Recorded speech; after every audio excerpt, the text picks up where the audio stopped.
Hello and welcome back to the Pass the Turn podcast with myself, Aaron Francis, and the no longer mysterious man, Tom Durrant. Hello again. There he is, he's over there. We're going to bring you all the latest Magic the Gathering hype, spoilers, discussions, and our very own and sometimes foolish opinions. We're pretty much going to go into the remainder of the Commander Legends spoilers as well as the deck lists, because the precons have also been revealed now as well. So pretty much everything's been revealed at this point, hasn't it? Yeah, everything is out now. To know. So I think we should just start with the precons. There's only a couple of cards there, and they're all new. Let me just get that up for you now, so people can see it. So this is on MTG Wiki. This is pretty much where everything is, where we get all our references from, including all of the podcasts on like sea creatures and demons and all that sort of stuff. Got loads of good information on here. So there's two Commander Legends decks that are released together with Commander Legends, similar to Zendikar Rising. There's going to be Commander products now of everything, isn't there? I believe, going forward. Yeah, well, I don't. They still like to keep us in the dark, really, of what anything ever is. But yeah, we think there's at least these sort of smaller supplementary products coming with everything. Then there'll still be one big one a year as well. Yeah. But so far, these products, these little Commander decks on the side, I think have been really, really good value. I mean, the Zendikar one, they're about 20 quid each in the UK. And the same again here, about 15, 20 quid for each one. And there was a deal on where you could get them both for 32 quid on, I think it was Total Cards, I think it was. Yeah,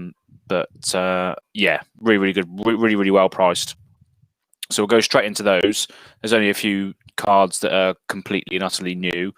So the first deck is called Armed for Combat.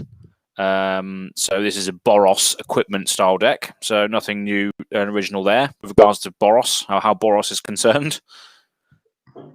No, sticking to their classic guns. Yeah. Combat and equipment. And as usual with the precons, they don't go like sort of full Voltron mode. They just try and make it so that your creatures generally get like a nice buff. And then there's maybe like a sub section where you could just go Voltron if you draw the right section of your deck.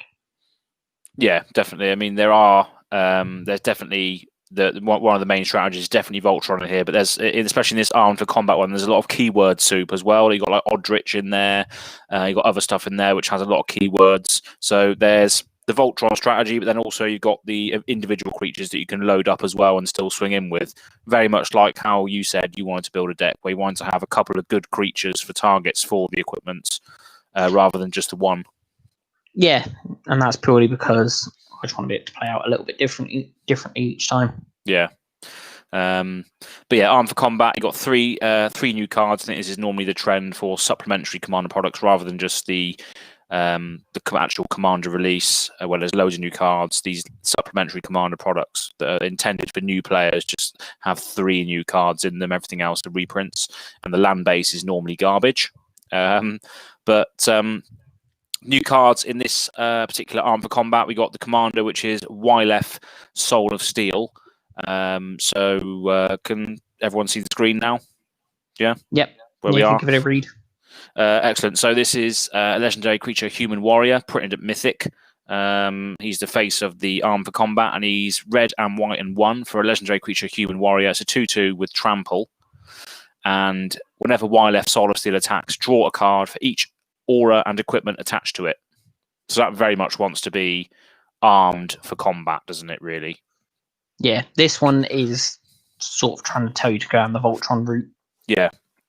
But as we said, I feel the rest of the deck doesn't support a full Voltron strategy. The rest of the deck sort of supports not sort of you can go wide, but just sort of building a few good creatures sort of thing. Yeah. But I mean, the value on the card as written there is literally stack Wyleth full of equipments and auras, isn't it?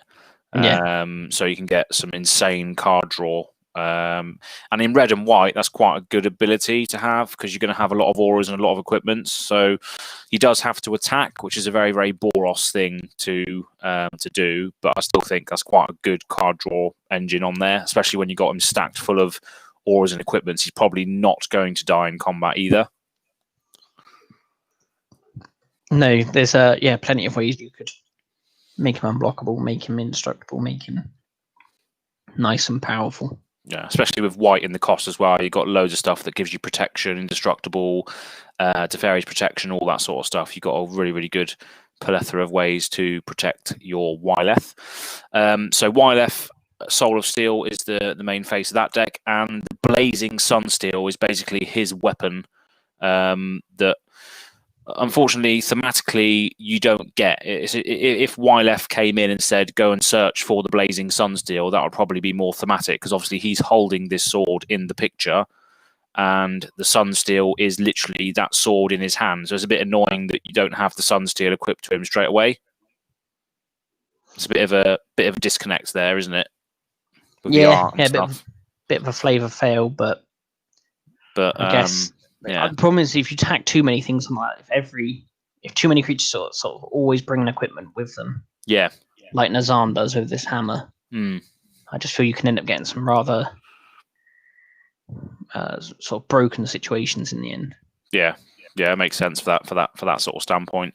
But yeah, this is quite cool. So Blazing Sunsteel, it's a red and 1 for artifact equipment, and equipped creature gets +1/+0 for each opponent you have. So in a game of Commander, it'll be +3/+0, pretty much. And then whenever a equipped creature is dealt damage, it deals that much damage to any target.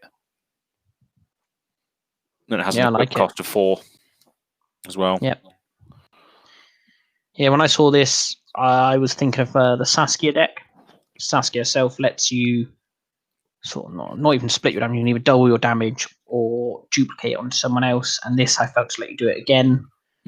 So yeah, this I saw and thought, oh, maybe some sort of Saskia style for this. Yeah. I think it's really good. Whenever it's dealt damage, it deals that much damage to any target. So yeah, that can be combat damage. You can make it fight itself sometimes and deal damage to everything else. There's loads of utility you could potentially do with that, which I think is quite good. Yeah. Equip cost of 4 is quite high, though. It is, but if you're playing a deck like this, and it has got in it, there's plenty of other ways that you can reduce that cost. Yeah. And is it only 2 mana to get out? Yeah, red and 1. Yeah, so I know it's 6 mana altogether, but I feel that's not overly excessive in a game of Commander. I mean, it's good as well if you've got loads of other auras and stuff attached to the thing that has the Blazing Sunsteel. It's probably going to be pseudo unblockable as well, because you wouldn't want to block it and deal it damage, because then it's going to deal a load of damage to your face or one of your key creatures or any other target that you don't really want it to sort of deters blockers in a way, because if it gets blocked, if it's dealt damage in any way, it can just blaze something, just do loads of damage to whatever it wants to, which is quite interesting. So yeah, that's quite good. And then we got another awesome aura which fits into the whole aspect of the deck, and that's Timely Ward. This is a new card as well, and that's white and 2 for aura. And you may cast this spell as though it had flash if it targets a commander, and it's an enchant creature, so it's aura, and then enchanted creature has indestructible. So that's a lovely little combat trick and permanent buff for your creature. Yeah, I like it. Yeah, very nice. It's good. It's like, it's you can flash it in instant speed, save your commander, and then it has indestructible permanently as long as that aura is attached to it. So it's just, I think that's pretty good for it as a new card, a new white card. And that's what I feel white needs to do going forward, is have more spells that say your creature is indestructible, your creature cannot be dealt damage, your stuff cannot be damaged or hurt in any way. It needs to have more things like that, I reckon. But even still, that doesn't really win you the game, does it? It just protects your stuff, which is the argument, I guess, isn't it? Yeah, but I do feel like Flash Indestructible is basically a counter spell in white. Yeah, that's true. That's sort of where I think I look at it. It does open you up in different ways. Also, had its protection. It's also obviously combat based as well. Yeah. So can sort of counter other sort of styles of tricks as well. Yeah. Yeah, I do think it's really good, but I think that's just White's thing, isn't it? Just needs to be fleshed out more. And And yeah, part of that. Did you see the article from? Was it Gavin? Gavin in the Verhey. week? Yeah, was it him in the week? On the mothership. Just his article around the release of Commander Legends. He said he acknowledged that Wizards are aware that white isn't good enough in Commander. Yeah. And with that, said that they have built sort of a long-term plan to slowly sort of drip feed more powerful Commander style cards into white, be it through supplemental products, through standard sets, anything that can get into Commander. They're basically just going to drip feed just one or two at a time. Yeah. He said the reason they don't want to just drop sort of say like 20 cards at once is they don't want to just absolutely shake up the format crazy in one thing. It'd be just annoying to just invalidate half of someone's deck so quick. They want it to be sort of a slow process, which also I can understand people be annoyed at, saying, well, what's the point? I want to, like, if I buy this card and adjust my deck, then another one comes out, I've got to adjust my deck, and then another one comes out, I've got to adjust my deck. Yeah. It can be sort of slow, but I feel it's just important that we're getting the tools out there. And as part of the article, he mentioned the fact that red used to be seen like this as well. Yeah, very much so. And they did the same, slowly introduced a few good, powerful red cards. To name one, he said was a like Sunbird's Invocation, just stuff that gives you like really powerful, strong advantage. Yeah. And the other thing was about generally red's impulsive card draw. And so they're just working on similar styles of white, giving it its identity that fixes its problems without feeling like we're going off color. So I'm excited to see sort of what that means. I feel we've already probably seen some of it. I personally think the Mangara is part of this. Yeah. I think Mangara is a great template to fix a lot of white's issues. They just have to, like you say, not release it all at once, not blow the load all at once. Just trickle these cards in like they have done for red and what have you. But yeah, exactly. Mangara is definitely a good template for white. Just when your opponent does something, if you're behind, you get the same ability, sort of thing.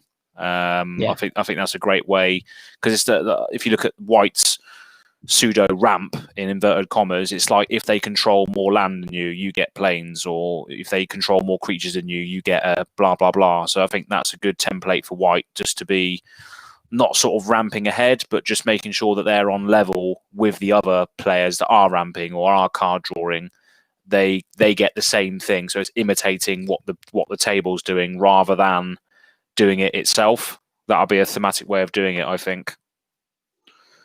And what I like about that is the fact that white can usually only search for planes. Yeah. So it doesn't step on the toes of other things. Like if you combine white with other colours, if you're playing white-green deck, it's not like suddenly you have loads of really amazing ramp. It's where you can get all the planes out of your deck, or just use the green half of your deck to get all the lands you actually want. So you can then ignore them if you're not playing mono-white. Yeah. And again, if you're playing, like, say, blue, you just say, okay, well, I'll just draw all the cards I need, and it effectively do the same. Because white, generally, like you said, it only sort of gets you up on parity with other people. Whereas if you just keep drawing cards, you're going to be hitting lands every turn. You're not going to be too far behind at the end of the day there. No, exactly. Sort of standardish deck. Yeah.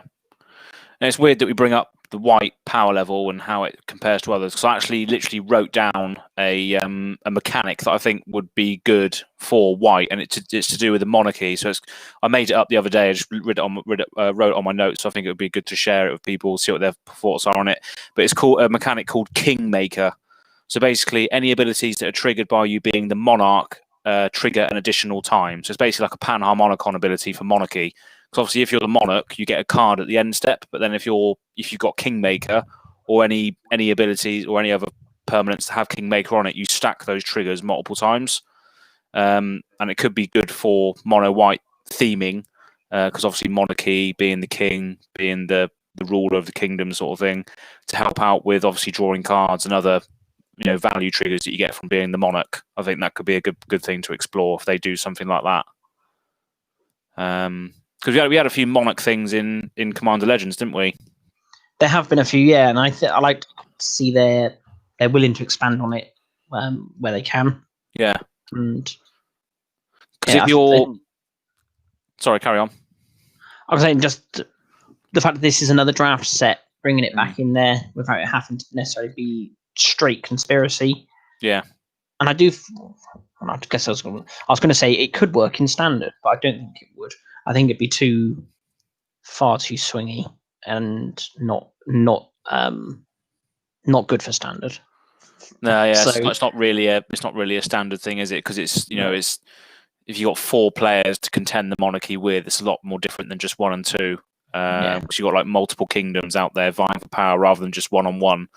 But I think it could be a good way for White to draw, because obviously at the end step you draw an additional card at the end step. So if you got the monarchy, you bring out a permanent that has monarch. You are the monarch on there. And then you add something like this Kingmaker mechanic that I just made up. You're going to get 2 cards at the end of each turn, at the end of your turn, because you're the monarch. So I reckon they should play with that idea a little bit more in the whole sort of trading Mangara sort of style stuff. But we're going on a massive tangent. This is what we do on the Pass the Turn series. We haven't even got past the first precon yet. Yeah, I think that would be the way to go with White. Yeah, we talk about the good stuff. Yeah, exactly. But yeah, so that was the first precon, the Arm for Combat, which is very Boros. And the second one is Reap the Tide. So I'm not going to go into too much detail on this one, because there is a video coming out potentially later on tonight. So English people can watch it maybe tomorrow or something. American people will see it at some point during their day. This is Reap the Tide. So this is a Simic deck, which cares about lands entering. So really exciting. Not. Very original. Not. So yeah, a lot of people have gripe with Simic because it's a very powerful color combination, and you can just get so much value out of it. And the lead singer of this deck is a creature type that I've wanted for a long time, and it's a legendary creature, Serpent, and this is called AC Tyrant of Gaia Strait. I don't know why it's a Tyrant, because it's a green and blue creature. Normally, green and blue isn't really associated with being bad. A Tyrant of the Gaia Strait, I don't think it should be a Tyrant, but never mind. So this costs 4 generic green and blue for a legendary creature Serpent. It's a 5/5, and it says you may play an additional land on each of your turns. So that's quite good. And then it says whenever a land enters the battlefield under your control, you may draw a card. Of course, as every Simic card must have on it. Exactly, yeah. And in the upcoming video, I do say that this is very, very different. Very, very different. Extremely similar to Tatiova Benthic Druid. It is spookily similar, some could say. Yeah. But there's an argument there as well. Which one do you use? Which one is better? So which one do you think is better? Do you think AC is better or Tatiova? What do you reckon? Tatiova. Really? Yeah. She's way less mana cost, isn't it? It's only 3. She's only 1 less. Oh, 1 less. 1 generic less. Still, I think in a ramp deck, I know the whole idea is you ramp get big stuff out, but the fact it lets you ramp that 1 turn sooner, I'd go for that. What, Tatiova? Yeah. Yeah, but Tatiova doesn't have the you may play additional lands on each of your turns, though. She doesn't have that. Oh, no, of course she doesn't. So she just has the landfall, yeah, and you gain a life as well when the land enters with Tatiova. Yeah. So she just literally has the second part of the text. AC has the 5/5 body, and you can play additional lands. That's the difference for 1 mana. But maybe you're right then. Maybe AC is the direction to head with this. So it gives you the additional land. In a Simic deck, you're probably going to be hitting the 6 mana that you need to cast AC on turn 3 or 4 most times. Yeah. And then you can get your additional lands on each of your turns, triggering more landfall, more stuff for yourself. So that is the argument that I've floated out there. People can comment in the section below or on this video or on the next video that comes out as to who is better. But I feel the Serpent takes the cake, but that's just me because I'm a big Timmy player. But yeah, that's AC Tyrant of the Gaia Strait, legendary creature Serpent, lovely. And the 2 cards that you get that are new in this set are Trench Behemoth. So this is a Kraken, a new Kraken. when I saw this deck, it was like, this is meant for me. This deck, Reap the Tides, new Kraken. So yeah, Trench Behemoth. I'm reading all the cards out at the moment. You can read some out in a minute. But yeah, Trench Behemoth is blue, and 5 for a 7/7 Kraken creature. And it says return a land you control to its owner's hand. Untap Trench Behemoth. It gains hexproof till end of turn. So it has a way of protecting itself against single target removal by returning lands to your hand. And in this deck, you want to be hitting multiple land drops. That's the reason why that's in there, I believe. Return a land you control to its owner's hand. You can potentially then play that land again with your additional land drop, get more landfall triggers, etc. And not only that, whenever a land enters the battlefield under your control, target creature and opponent controls attacks during its controller's next combat phase, if able. So if you hit multiple land drops, you can just say, right, that creature's attacking next turn, that creature's attacking next turn, and so is that one. You can just reap some chaos with this Behemoth, which I think is quite cool. Yeah, the bit that actually I quite like is that when it protects itself, it untaps. Yeah. I feel like more often than not, most of these things, when they protect themselves, they tap. And the idea is that they've gone into hiding, they've sort of gone on sort of like defensive mode. Whereas this isn't. This is, I know the big drawback, like in big inverted commas, drawback is return a land to your hand. But that, like as you said, that's more of an advantage than not in any deck. Yeah. That's playing landfall. Yeah. So yeah, the fact that you can just untap it, sort of instant speed. I think it's very good. I think it is good, yeah, and obviously it can basically get pseudo vigilance as well, because you attack with it, and then you can then in response return a land to your hand to untap it. So it can gain vigilance and hexproof basically at the end of turn, and then you can play that land and then just make something attack next turn, which doesn't really want to attack, like an Eternal Witness or like an Elvish Visionary or something. You can just force those little valuable creatures to attack you, and you just eat it basically. You lure it into the ocean, just drag it underneath the water of your tentacles. Is what Trench Behemoth does. So yeah, I'm very, very happy to see a nice new Kraken. Yeah, I was just trying to look at the art. It is just like giant squid style Kraken, isn't it? Yeah, giant squid style Kraken, but it's like got an illumination to it. It's got these like its tendrils like lighting up underwater, which is quite nice. Lovely. And finally, the last original card from this one is a Hydra, Stump Squall Hydra. So this is green, and X. For a Hydra, it's a 1/1. So it does enter as a 1/1. You don't have to put any counters on it. So it does enter as a 1/1 minimum. But then it says when it enters the battlefield, distribute X +1/+1 counters among it and any number of commanders. Bit weird. Yeah, so it can come in as either a huge creature, or it can come in as a 1/1 and give all those counters that you pumped into the X to your commander, or a combination of both. So what do you think about that? Weird. Yeah, I don't know. This doesn't really excite me that much, especially in this deck. I don't really know what it's going for. Yeah, I do think it was a bit of a weird include. Yeah. I mean, if you were to have it in I'm sure there's creatures. I'm sure there's commanders out there that care about having a lot of +1/+1 counters on them.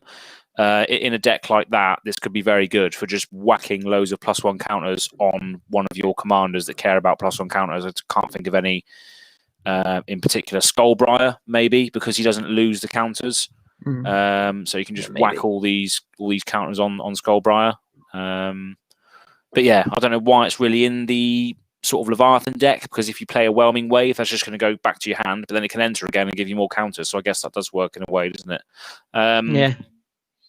But yeah, interesting, but I don't see why it's in this particular set, although it is just a big creature. There's a load of big creatures in here, loads of Krakens, Leviathans, and Octopuses in here. Yeah, see the video for that. That's coming out later on today, hopefully. So yeah, they're the two precons. Quite cool. So, of the two, which one's your favourite? I'll Reap the Tides, 100%. Yeah. Yeah. Yeah, I think I'm the same. And I feel the reprints are better in there. Yeah. You've got Avenger Zendikar in there. You've got Ramanap Excavator. Eternal Witness is always handy to be getting more copies of. Yeah, you got some really good stuff in there. Really good stuff. Got all your ramp spells. You got Terastodon, which is horrible. Oh yeah, Terastodon, that was good. And also the other one, the sort of single spell version of Terastodon, what's that called? Beast Within. Beast Within, yes. Well, yeah. You got Liege in there as well, Mercfiend Liege, which is good. Oh yes, Mercfiend Liege, very good. Basically a Seedborn Muse for all of your creatures. So yeah, you got some really good stuff in there, which is nice to see. But yeah, just a basic Simic value deck. Obviously, you can put some better lands in there. There's a load of rubbish lands in there. But saying that, bounce lands in a landfall deck are actually very good. Yeah, exactly. This is the one time I would want to play them. Yeah, and there's one I've never seen before, Jungle Basin, which is basically like is that the really old one? I know. Yeah, same as Coral Atoll. Basically, it comes in. You have to return either an untapped island or an untapped forest to your hand. Otherwise, you sacrifice it, and then it taps to add one colourless and one green or one blue, depending on which one you have. So yeah, nice commander decks, and you can pick them up for really, really cheap, and you can use our discount code. Actually, good segue. So if you're looking to buy any product in the UK, and you're looking to support local game stores as well as support this channel, potentially use our Pass the Turn discount code at checkout for Level Up Gaming. So Pass the Turn, all one word, to get 2% off, and they're highly discounted anyway, I believe. But you can get Magic cards, Magic singles, accessories, deck boxes, Warhammer, tabletop games, Dungeons and Dragons. You can get all sorts of stuff from that shop. They're based in Bournemouth. They partaked in our Pass the Turn Versus series, and they're very, very warm and welcoming. So definitely go and check them out when you can. Level Up Gaming. And that code again is? It's Pass the Turn, all one word, yeah. So yeah, any Seal products, they'll definitely have it. Go and check it out. So yeah, that's the Commander Legends, Commander Precon decks, and now we're just going to continue with where we left off on the spoiler season, which is basically all done now. So we ended last podcast on Jeweled Lotus when it was released. On the moment it was released, we basically saw it, didn't we? Yeah, we got the live release, as it were. Basically, yeah, we had the scoop straight away. We was literally on the, as soon as I refreshed the page, I was like, oh, what's this? Staff of Domination, Sky Diamond, Jeweled Lotus. And I think everything sends the internet into a frenzy these days, but Jeweled Lotus definitely did the same sort of thing. Everyone had to make videos on it. I made a video on it and then immediately took it down afterwards because it was very fiery.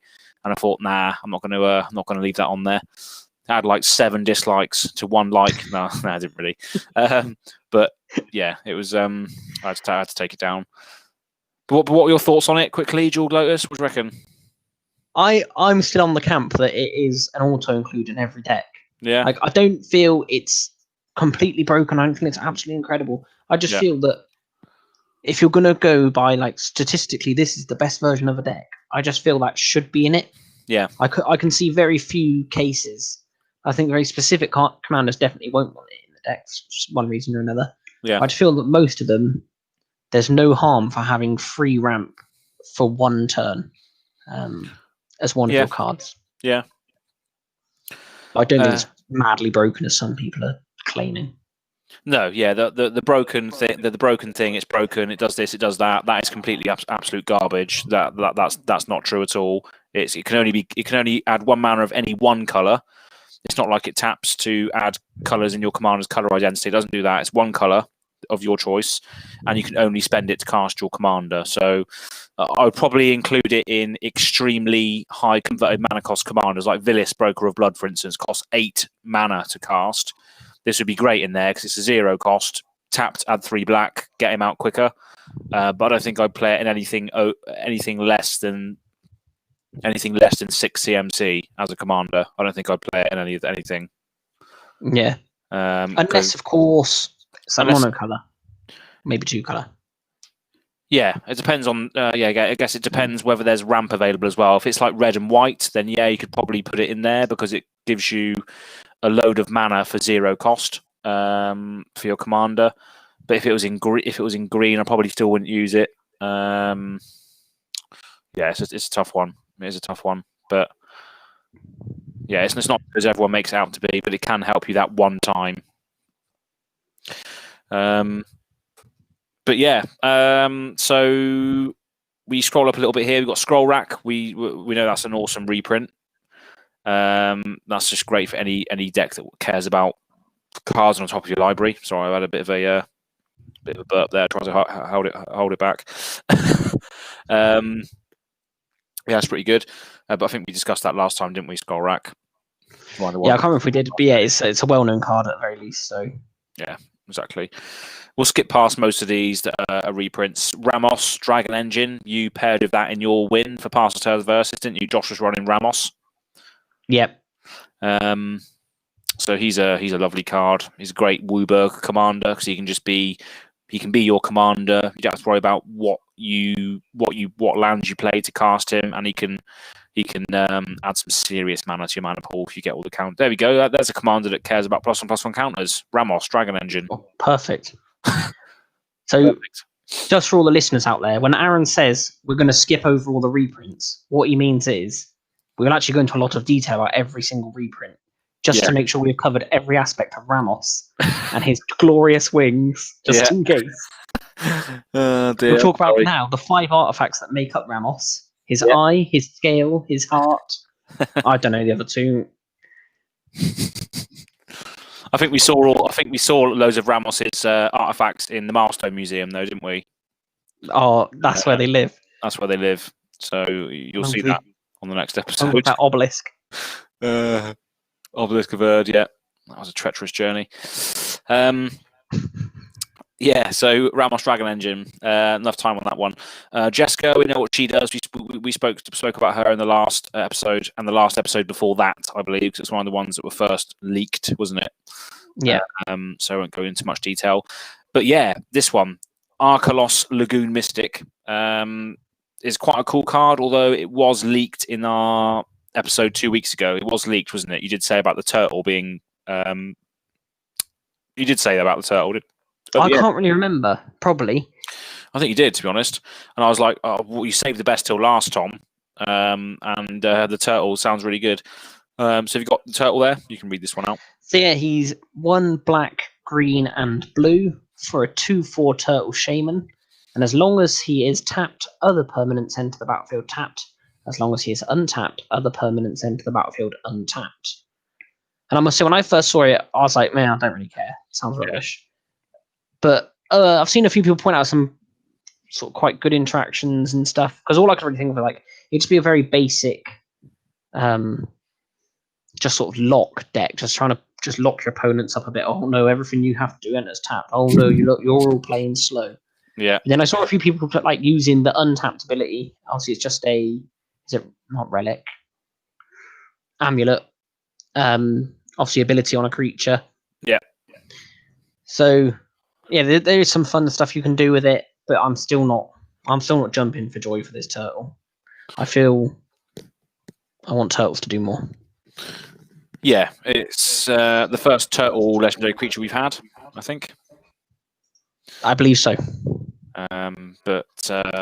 Yeah, it's interesting because obviously it's a turtle. It wants to be slow, and therefore it's dictating the tempo of the game, and I think that's quite a good flavor win.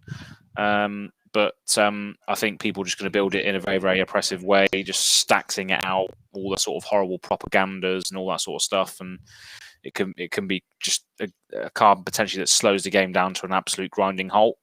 So if you build it in a fun way, it can be quite fun. If you play all your tap lands and now enter untapped and all that sort of stuff, you can just laugh in the face of people that are running £1,000 mana bases, which would be quite funny. I'd build it on that just very reason. Just run all the rubbish lands and just watch people's despair as their Verdant Catacombs and stuff enters tapped, and just reap chaos with Arcolos the Turtle Shaman.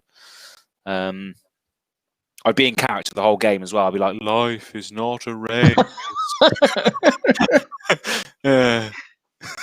All right, just on that basis alone, my favorite commander in the set. Absolutely, yeah. And I think you even found Arcolos' staff in Basingstoke, didn't you? You picked up his staff there. We didn't know it was at the time, though, didn't we? No, we didn't. We thought it was a Wanderer's Twig. Thought it was a Wanderer's Twig. God, dearie me. Honestly, you lot need to watch this episode when it comes out. It is the... Yeah. I don't know. I don't know if it's the daftest one we've done. We always do stupid stuff. Yeah, it's good. It was pretty silly, wasn't it? Have you seen the preview now, have you? No. I'm just as excited for everyone else. Yeah, absolutely. So yeah, that's Arcolos. Next to it, you got an uncommon commander, Tuya Bearclaw. This is red, green, and 1 for a legendary human warrior. It's a 2/2. Whenever it attacks, it gets +X/+X end of turn, where X is the greatest power among other creatures you control. So that could potentially be quite a big commander swinging in, but it is obviously dictated by what your other most powerful creature is. Yeah, these sort of things are always a bit annoying. Yeah. I think it's going to be good, very good limited in this. And also, let's mention that the Arcolos is going to be very good and limited. I don't know whether the sort of your stuff coming in untapped is going to matter massively, but just shutting your opponents down, making them slow in a draft environment would be massive. Yeah, definitely. Yeah, I mean, think about it from that limited perspective. It's some of these can be very, very good. Scrolling up here, we've got a couple of reprints. We've got Command Beacon, which is good. So you can sacrifice it and put your commander into your hand from the command zone, so evading that command attacks one time, which is quite nice to see a reprint. I think it hadn't been reprinted in a while, so it's good to see that there. Returns Dust, that's good. Exile target artifacts for enchantment, lovely. We do have Thoracios. Oh, the joy. We do have Thoracios. Good. And yeah, they're Brago reprint as well. Yeah. Two very good ones. So yeah, I think the whole cycle of those original partner commanders that Thoracios was part of, I think all of them have got reprint in this set. Yeah. So obviously they'd all only had one printing. So good, yeah, good to see some more of them again. Yeah, they'll be very good. If you get two of those original partners in your draft, you can just do whatever you want, basically, just because you get all the colours, all the good colours, all the good abilities. Yeah. Rings of Bright Hearth is a fantastic reprint. That was getting ridiculously expensive. Yeah, it was that. Yeah, much needed.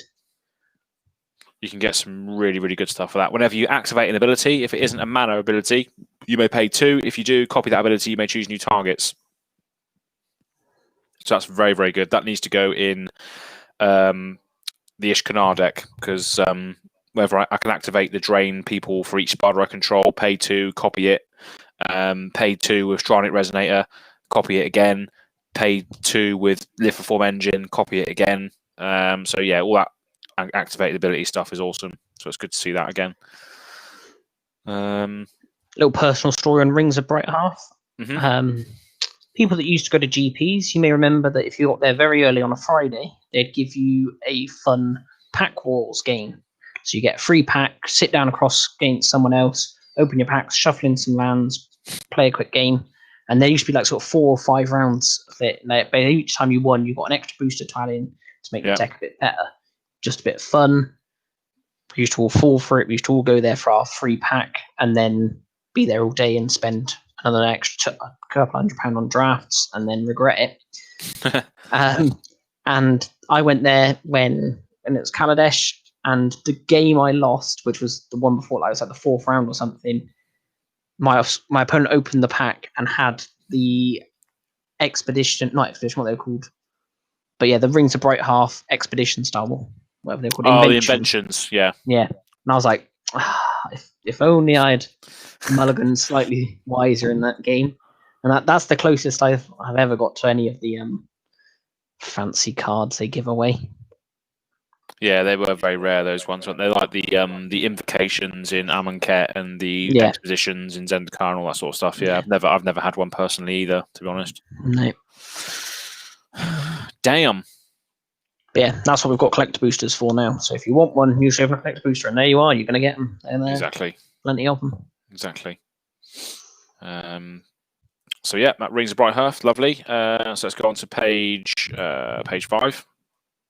I'll start from the bottom of there. So let's go to the bottom. Okay, so we have a couple of these look like a cycle. The vows. Yeah, they were in the original Commander product. Oh, I see. Okay. Yeah, the very first one. That's like their first sort of politics on card sort of situation. You could either pump your own creature up or pump up someone else's creature, and it couldn't attack you anymore. Oh, I see. Okay. In fact, I'm not sure if all of them are exact reprints. I'm not sure if some of them are sort of updated versions. Yeah. Oh no, I'm pretty sure they are all the original ones. Maybe there's some new art. I just don't recognise the art on the Vow of Flight. That's all. But whether or not that's new art, maybe it could just be the original art, and I'm just being silly. I do like the flavor text though. The flavor text is like a different legendary creature saying something. Like on the blue one, you've got soaring is wasted on the winged by Edric, Spymaster of Trest. You've got savagery is the birthright of every creature that draws breath or wishes it could from Carador, Ghost Chieftain. So you've got a nice little flavor text for each one of those as well, which I think is a nice touch. But yeah, nice little cycle there. We got a new card here, Thalis Reverent Medium. Do you want to read that one out? Yes, that's 3 white and a black for a 3/4 human cleric. At the beginning of each end step, create X 1/1 white spirit creature tokens with flying, where X is the number of creature tokens you create this turn.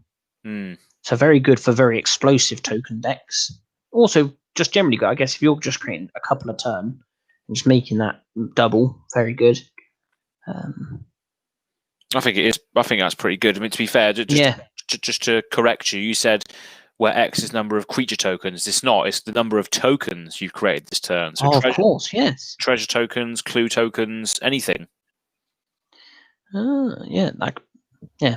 That gets more interesting for sure. It does, yeah. Opens up a lot more different avenues you could go down there. Especially with white, you got Smothering Tithe. You get treasure tokens. Okay, create a spirit. All that sorts of stuff. You got black and white, which cares about all those little weenie creatures. Aristocrat styles, off-style stuff. So yeah, it could be quite good.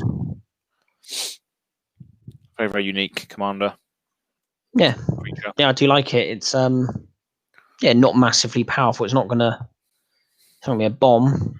But yeah, I think you could build some fun decks around it for sure. Yeah, I reckon. Yeah, you see this in the wild. You know, there probably going to be some really, really good brews with it. You know, it's not going to do anything ridiculously powerful, but it's still going to blow up sometimes, which is nice. Scrolling up a little bit, we got awesome card Rakdos, Lord of Riots reprint. We know what that one of your favourites. One of my favourites, yeah. Although it's not actually in a deck of mine yet. I do have the other Rakdoses, just not this one because it's just very, very. It's tailored towards a certain style, isn't it? You have to make people lose life in order to get the reduction on Rakdos. Oh no, you have to make people lose life in order to cast it, and then you get reduction for each. I should just read the card, really, shouldn't I? Rather than trying to explain it from memory, even though it's right in front of me. But that's what we do. But yeah, nice little reprint there. War Room's new, isn't it? Yeah, so it's a new land, tap to add colourless, or pay 3 and tap it to pay life equal to the number of colours in your commander's colour identity to draw a card. So, yeah, that's good for mono colour decks. So the more colours you get, the worse it becomes. Yeah. So the greedier you are, the worse. So if you're running an Dragon deck, you have to pay 5 life because that's got 5 colours in it. Is that right? Yeah. So again, I think this is part of the mono white help that they sort of said about. I know this strictly couldn't help any of the colours, but sort of you definitely wouldn't run this in a blue deck. No. You probably wouldn't need it in a green deck. Maybe you would still. But yeah, it's and I did see some people joke that like in order to make a good white card, you have to make it accessible to everyone or something stupid, which I thought was funny. Yeah, it's not just white; it's everybody else as well, isn't it? Yeah. Typically. So yeah, it's a good card though. If you're mono white, you pay 1 life and 3 and draw a card. That's quite good. But yeah, it's nice to have card draw on the land. There's a couple of other ones that do it as well, but it's just nice to have it on there. Timna, Thoracios is obviously a common partner commander, just because you get white, black, green, and blue, which are probably the best combination, leaving out red. It's very, very popular, and that's all I can be asked to talk about that one, because that's we already know what that is. Yeah. This is new, isn't it? Promise of Tomorrow, white card. I think so, yeah. Whenever a creature you control dies, exile it. Costs 1 white and 2 others for an enchantment. At the beginning of each end step, if you control no creatures, sacrifice Promise of Tomorrow and return all cards exiled with it to the battlefield under your control. So that's pretty good. So it's a good way of, if your creatures die, you exile them, and then obviously when you have no creatures from a board wipe or something, the exile creatures that died come back. So it's a nice little way of just holding some creatures in reserve when a board wipe happens and stuff like that, isn't it? Yeah, again, I think this is one of the powerful new white cards they were on about. They said it gives you a lot of protection, gives you a lot of recursion. And for only 3 mana, you could potentially get a huge recursion off this. Yeah. And they said, yeah, traditional board wipes just don't work on you anymore. If someone just said, all right, destroy all creatures, you're like, okay, I just get all my creatures back, maybe with a few extra as well. Yeah. Fantastic.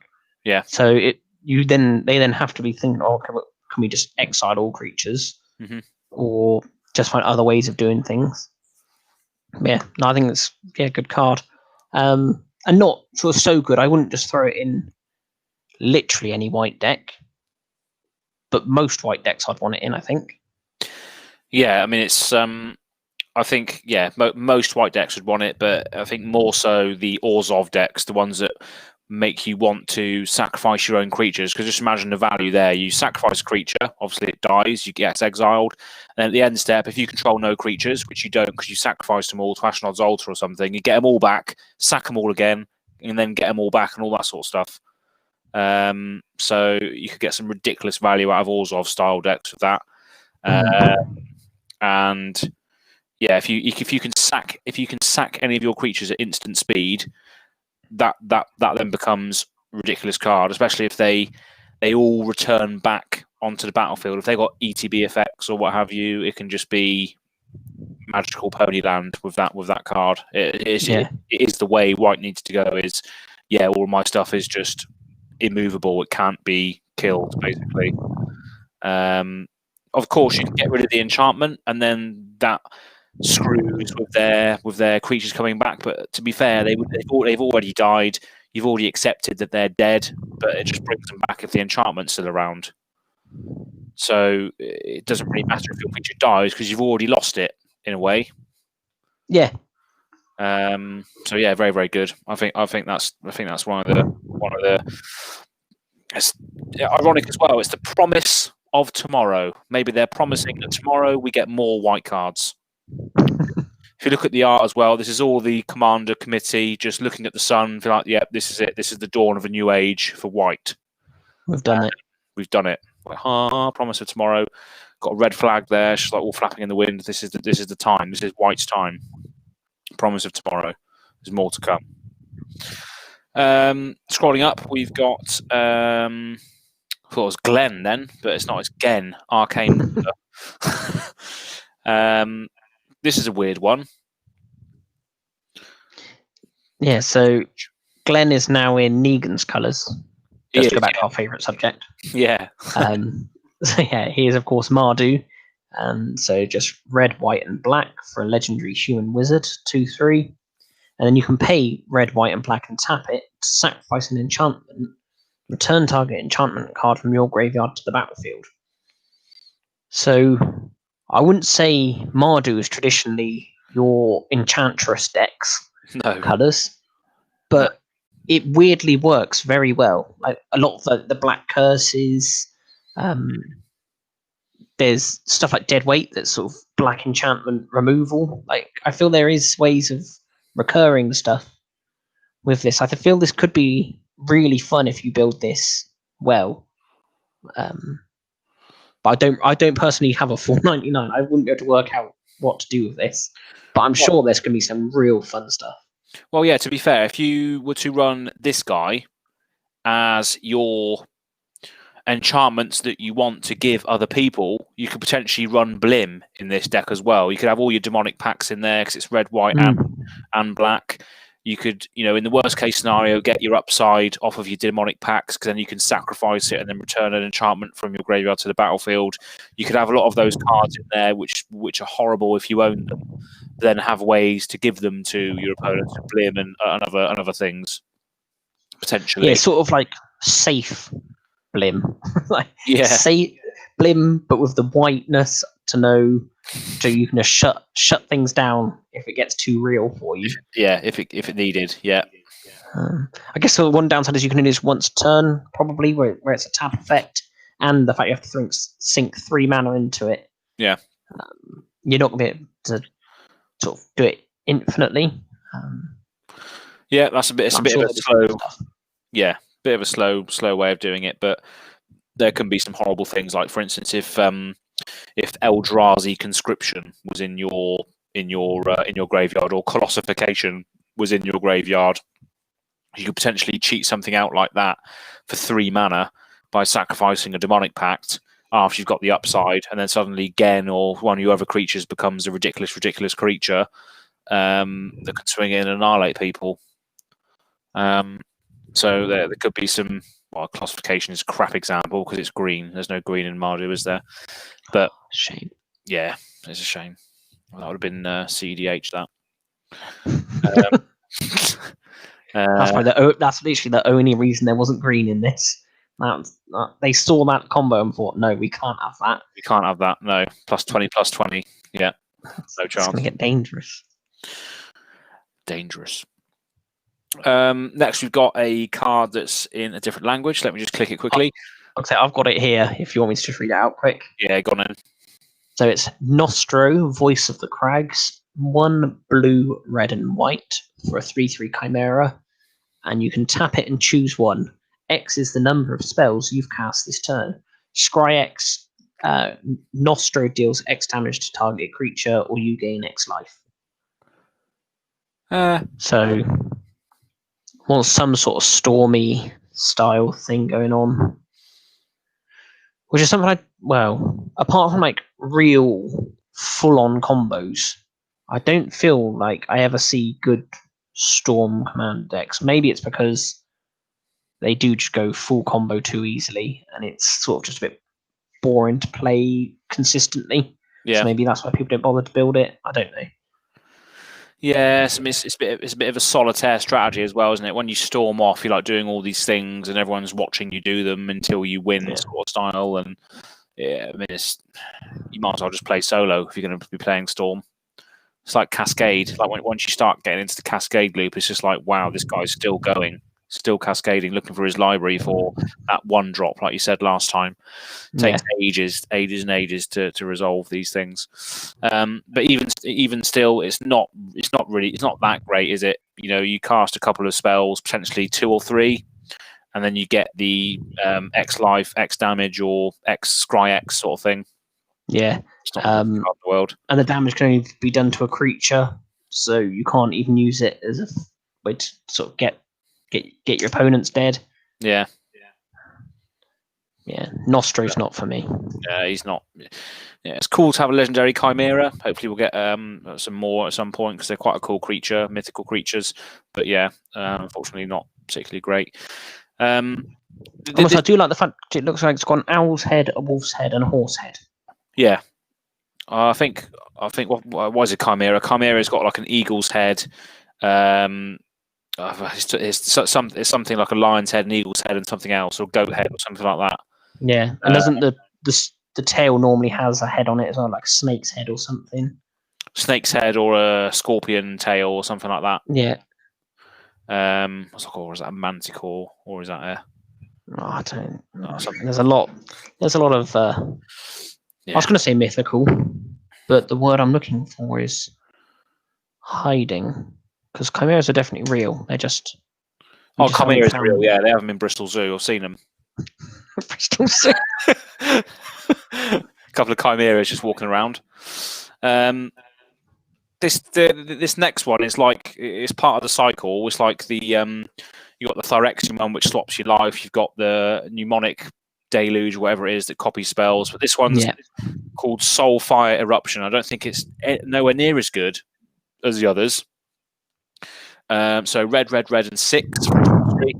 Choose a number of target creatures, planeswalkers, and/or players. Oh, any number of target creatures, planeswalkers, and/or players. For each of them, exile the top card of your library. Then Soul Fire Eruption deals damage to that card's converted mana cost equal to that permanent or player. You may play the exile cards until the end of your next turn. End of your next turn. All right, okay, yeah, maybe it is quite good. So I'm like, oh, you don't get them for free. No. Yeah, it is good. It is good. Very good if you have. Is it Omniscience that lets you just play stuff for free? Yeah. If you just want to go all in on a deck, just Omniscience, Soulfire Eruption in your Nostro spells deck, and have a good time. Oh yeah, Nostro will be loving that, wouldn't they? But yeah, it is a weird one because potentially, obviously, if you do it to too many things, well, I guess you just cycle through your library and you pick and choose what you want out of it, and it just randomly will kill a few things. But I just don't think you're very rarely going to kill anything big. You're only going to be hitting sort of anything that's 3-4 toughness, probably, maybe up to 6 toughness, sort of on a semi-regular basis. You're going to be hitting lands a lot of the time, so they're going to deal no damage. Exactly. It's just, it's too random. I think it's too random to be as good as the other ones, unfortunately. Yeah. Cool idea, but I think it could have been executed better for a spell that costs 9 mana. There's no real certainty that it's going to even do anything to the target's permanents or players that you select. It's a shame. So scrolling up the list now, we've got legendary creature, artifact creature, Golem, Armix, Filigree Thrasher. He sounds good. Do you want to read him?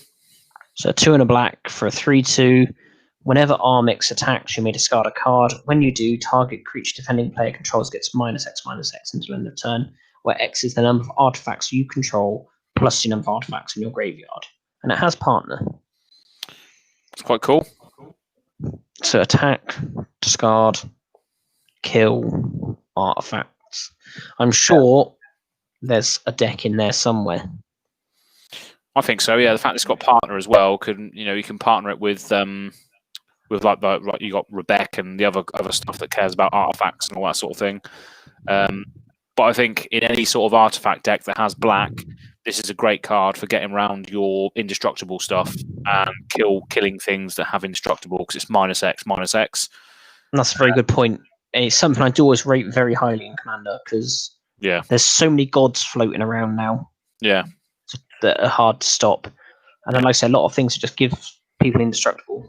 Just a good solid -X/-X. Yeah. You can make sure you're shutting people down. And like I said, because it's the amount of artifacts you have, not just a lot of these sort of things, it's normally the CMC of the card you've discarded. Yeah. And again, as we just said then, in a game about Soulfire Eruption, you might be able to deal sort of 4, 5, 6 damage of that if you want to throw away your 9-drop card to deal 9 damage. Yeah. Whereas this, because it's an artifact that's on the field and your graveyard, this could be massive all the time. If you just splurge out 1 million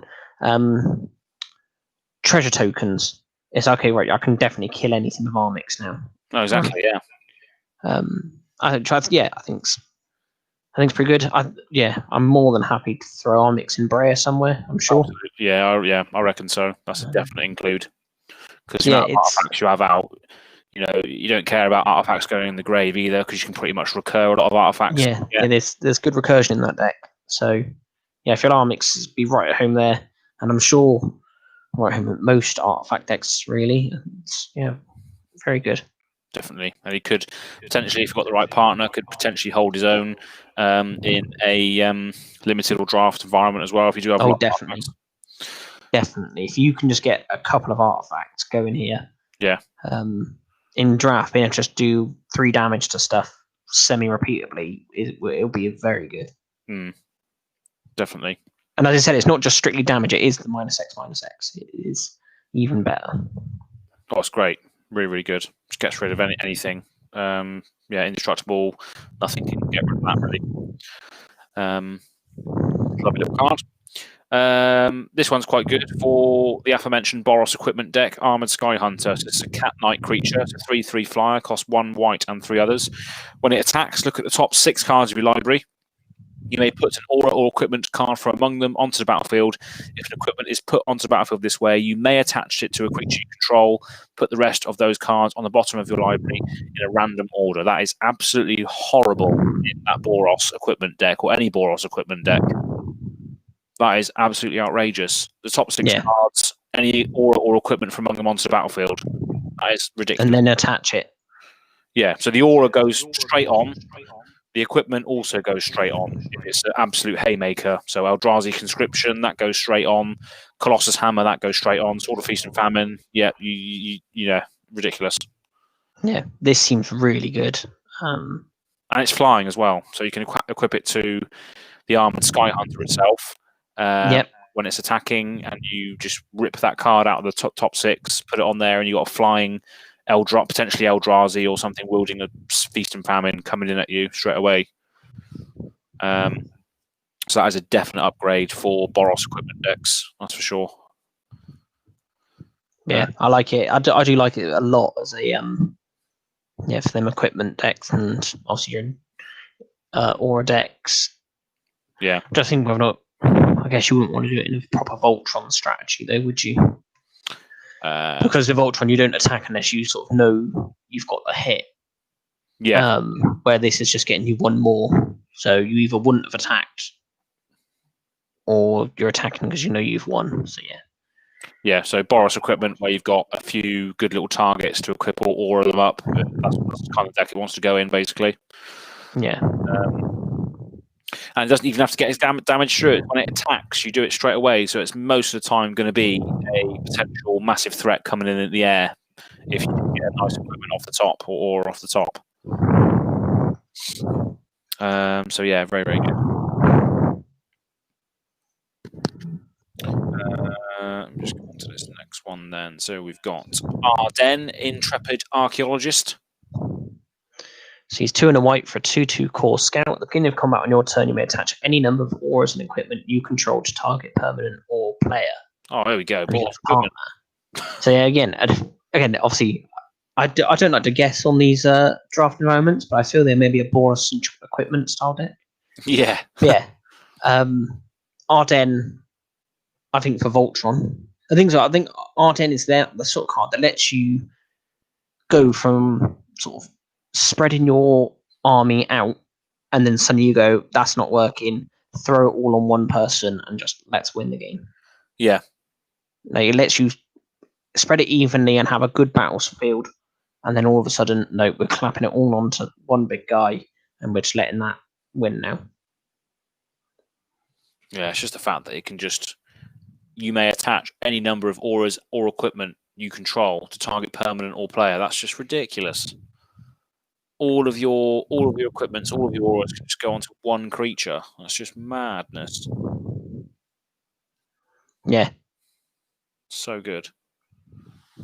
And yeah, it is any number. It's not everything. But yeah, you can just pick and choose what you need to move. Because Exactly. you could even just move one turn if something was just better placed somewhere else. If it's just got a higher quick cost, or is an enchantment that you can't move. Yeah. So that's definitely include for Boros equipment or aura decks again. So 2 in a row there. That's awesome. Next, we've got Obeka, Brute Chronologist. This is one of the ones that were leaked in the podcast two episodes ago, where we've got the Ogre Wizard. So it's Grixis and 1, so 4 converted mana cost, and you can tap it to the player whose turn it is may end the turn. It's a 3/4. Very good. Yeah. Very weird. I don't really know when it's going to be used, but I'm sure there's plenty of cards that this is going to work with in very weird ways. Yeah, I mean, it's just like cards like the cards that sort of, the cards like the active treason, for instance. You gain control of a creature that someone else controls until the end of the turn. So basically, you want to end the turn before the end of turn comes. You basically just grabs that creature for like 4 mana.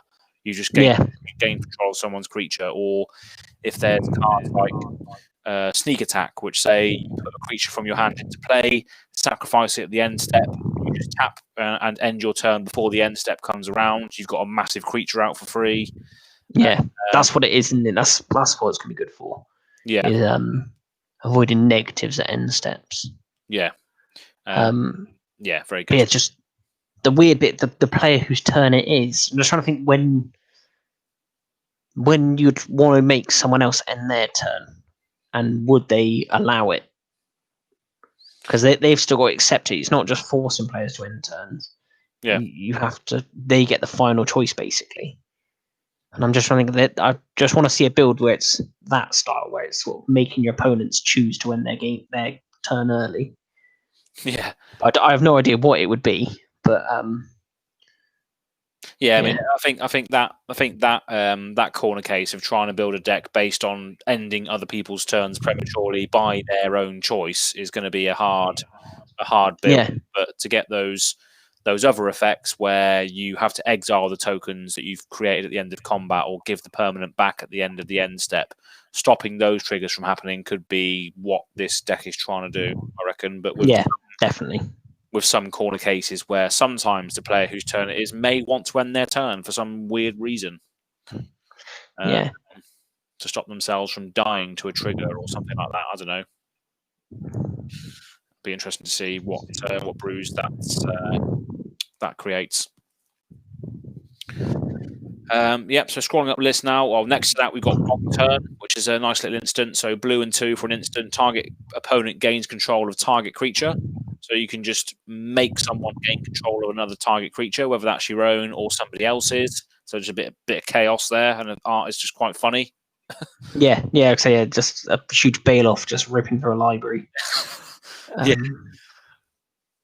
I thought that was quite funny, that art. Just like, it's like, where am I? I'm just in the middle of the library. What was going on? You see like a big blue flash behind it. Maybe someone's just summoned it or ported it there. Yeah. And he looks like he's loving life in that library as well. He's got a massive grin on his face. I've just read the flavor text, and its bewildered bellow was met with a stern shh. Classic librarian. Be quiet, you bloody Baloth, whatever it is. Get out! Get out of the library now. Ridiculous. Going up the list here, we got these courts. The courts of the cycle, a nice little cycle in the set. So they all do different things. Obviously, when they enter, you become the monarch. In this case, at the beginning of your upkeep, you may put a land card from your hand onto the battlefield. If you're the monarch instead, you may put a creature or land from your hand onto the battlefield. So they just do a myriad of different things. The courts. They seem good. Yeah. They seem very good. The sort of thing. I mean, it's sort of similar to the shrines, the Honden. Yeah. Sort of in that, obviously, one by itself gets like incremental advantages, but if you can get more, I've said these by themselves are way better than the Honden. But if you can get groups of them, the court, and you can maintain yourself as the monarch, I feel your abilities are going to snowball so rapidly. It's going to be incredible. Yeah, I mean, if you want to build like a Kenrith, the Returned King deck, where you're constantly the monarch and you've got all these courts of different things, that would be an absolute flaming win if you were to have all those in there. That would be absolutely awesome, having different courts under your control. You're the monarch. You get different monarch abilities, and maybe even throw the Kingmaker mechanic that I mentioned earlier, the one I made in there as well. You get absolutely loads of value off of that. Monarchy would be a nice little thing to bring back in Commander, I feel. Just scroll up this now. We've got Barge Witches and Blasphemous Act. Yeah, I love the new artwork for that. For them witches. Yeah, it looks That's Seb McKinnon, isn't it? So he's renowned to be having some really, really dark, sort of Dark Souls style artwork. Great representation of them, of those two witches there, from Worlds of Old. Yeah.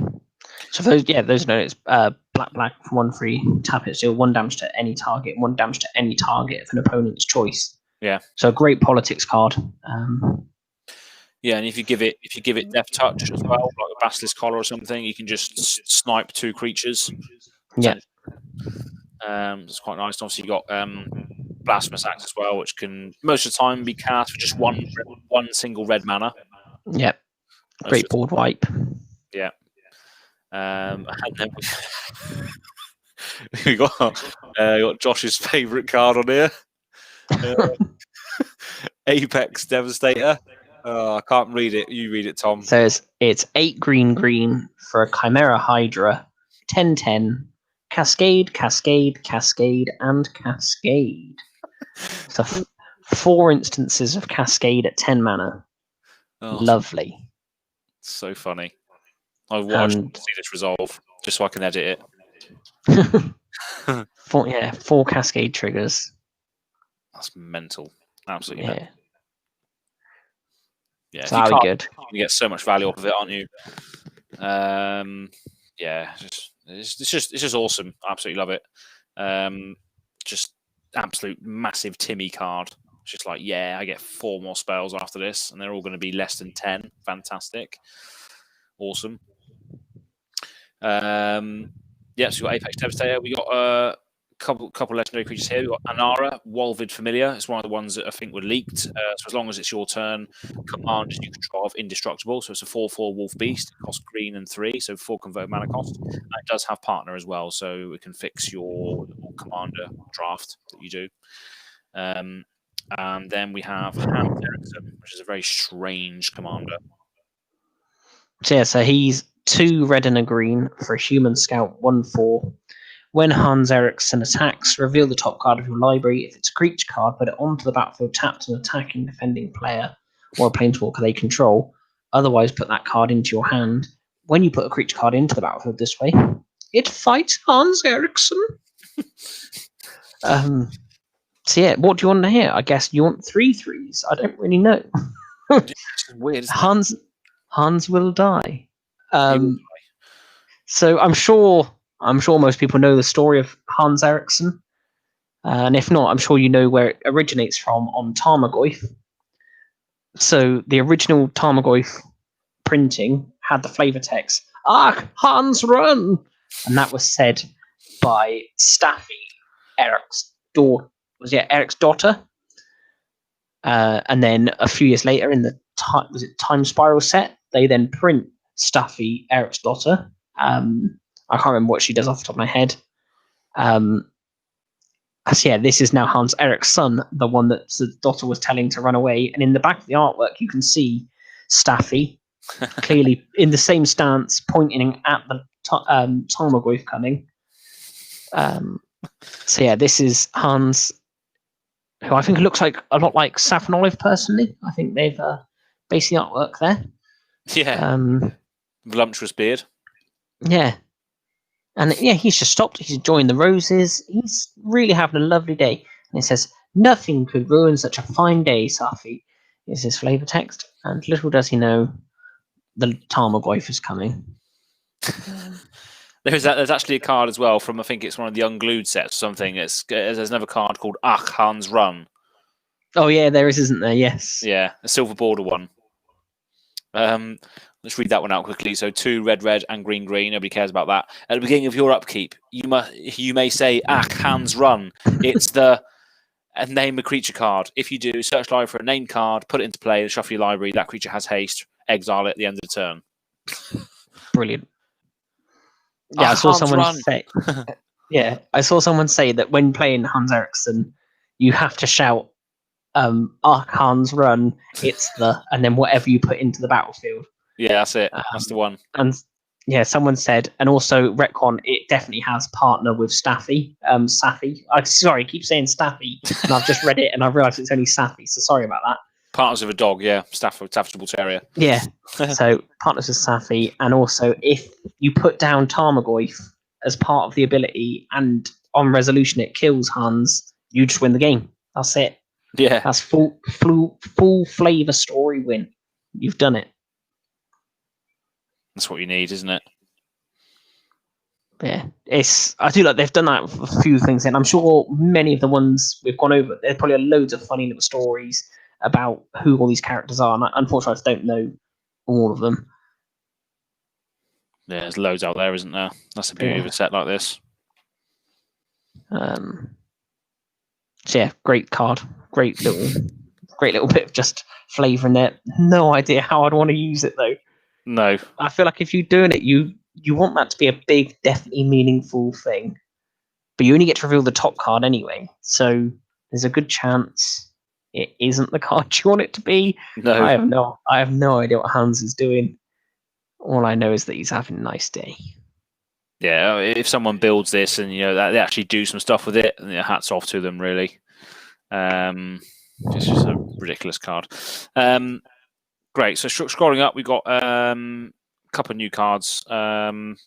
Plague Reaver is one I really like. So it's costs 1 black and 2 others for a beast. It's a 6/5. At the beginning of your end step, sacrifice each other creature you control. Lovely. Downside.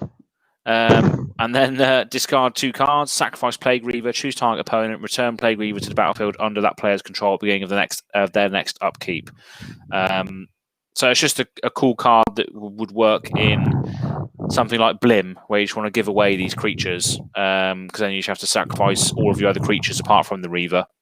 So it's just one of those cards that will go in decks like that. I think it's quite good. I'll probably get one of those for the Blim deck.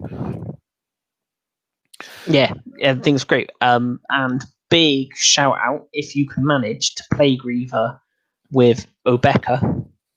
So that's one where you can just end the turn, and then you don't have to go through the end step. You don't have to sacrifice all your creatures. Yeah. So you can just keep your 3 mana 6/5 hanging around. Oh yeah, definitely. Yeah.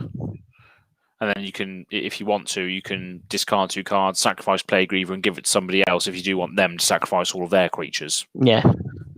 So yeah, it's just quite a cool card. Any other stuff there? No. Oh, it was Root Weaver. Oh yeah, Root Weaver Druid seemed quite good. 2 and a green for an Elf Druid 2/1. When it enters the battlefield, each opponent may search their library for up to 3 basic land cards. They each put one of those cards onto the battlefield tapped under under your control, and the rest onto the battlefield tapped under their control. Then each player who searched their library this way shuffles it. Interesting. So lots of lands for everyone. Lots and lots of lands for everybody. Just what we need more of, lands. But you get the most lands, which is more important. Yeah. That could just do colossal amounts. Surely the right thing to do in a normal game of Commander is just let them get their lands and you say we'll all get none. But there always is going to be at least one person who goes, I could really do with one more. Yeah. And they go, I'll jump on your little train then. Yeah, you get those games where sometimes someone just needs a land and you can help them in that case. In that one case, the Root Weaver Druid can help. Yeah, very good. Also, each opponent, I was going to say could be very good in our 2-headed giant, but it does not what we want it to do in 2-headed giant. No, unfortunately not. Scrolling up here, we got a reprint in Ravos Soul Tender. This was increasing in value quite a lot. So that's nice to see that there. We finally got Tormod as a legendary creature, famously known for Tormod's Crypt. Yeah. I guess the fact that he had a crypt, maybe we should have guessed he was a zombie. But yeah, I was not expecting the zombie version. I was expecting Tormod to be a person, and this would be Tormod before he had a crypt. Yeah. But clearly not. This is Tormod escaping the crypt. Yeah, very much so. Desecrating other people's crypts. Absolute grave robber. So it's 3 and a black for a 4/2 zombie wizard. Whenever one or more cards leave your graveyard, create a tap 2/2 black zombie creature token, and it has partner. So I think that's pretty good. Yeah, any sort of graveyard movement, whether that's being exiled from your graveyard or returning to your hand, returning to play, you get a token at the end of that sort of transaction.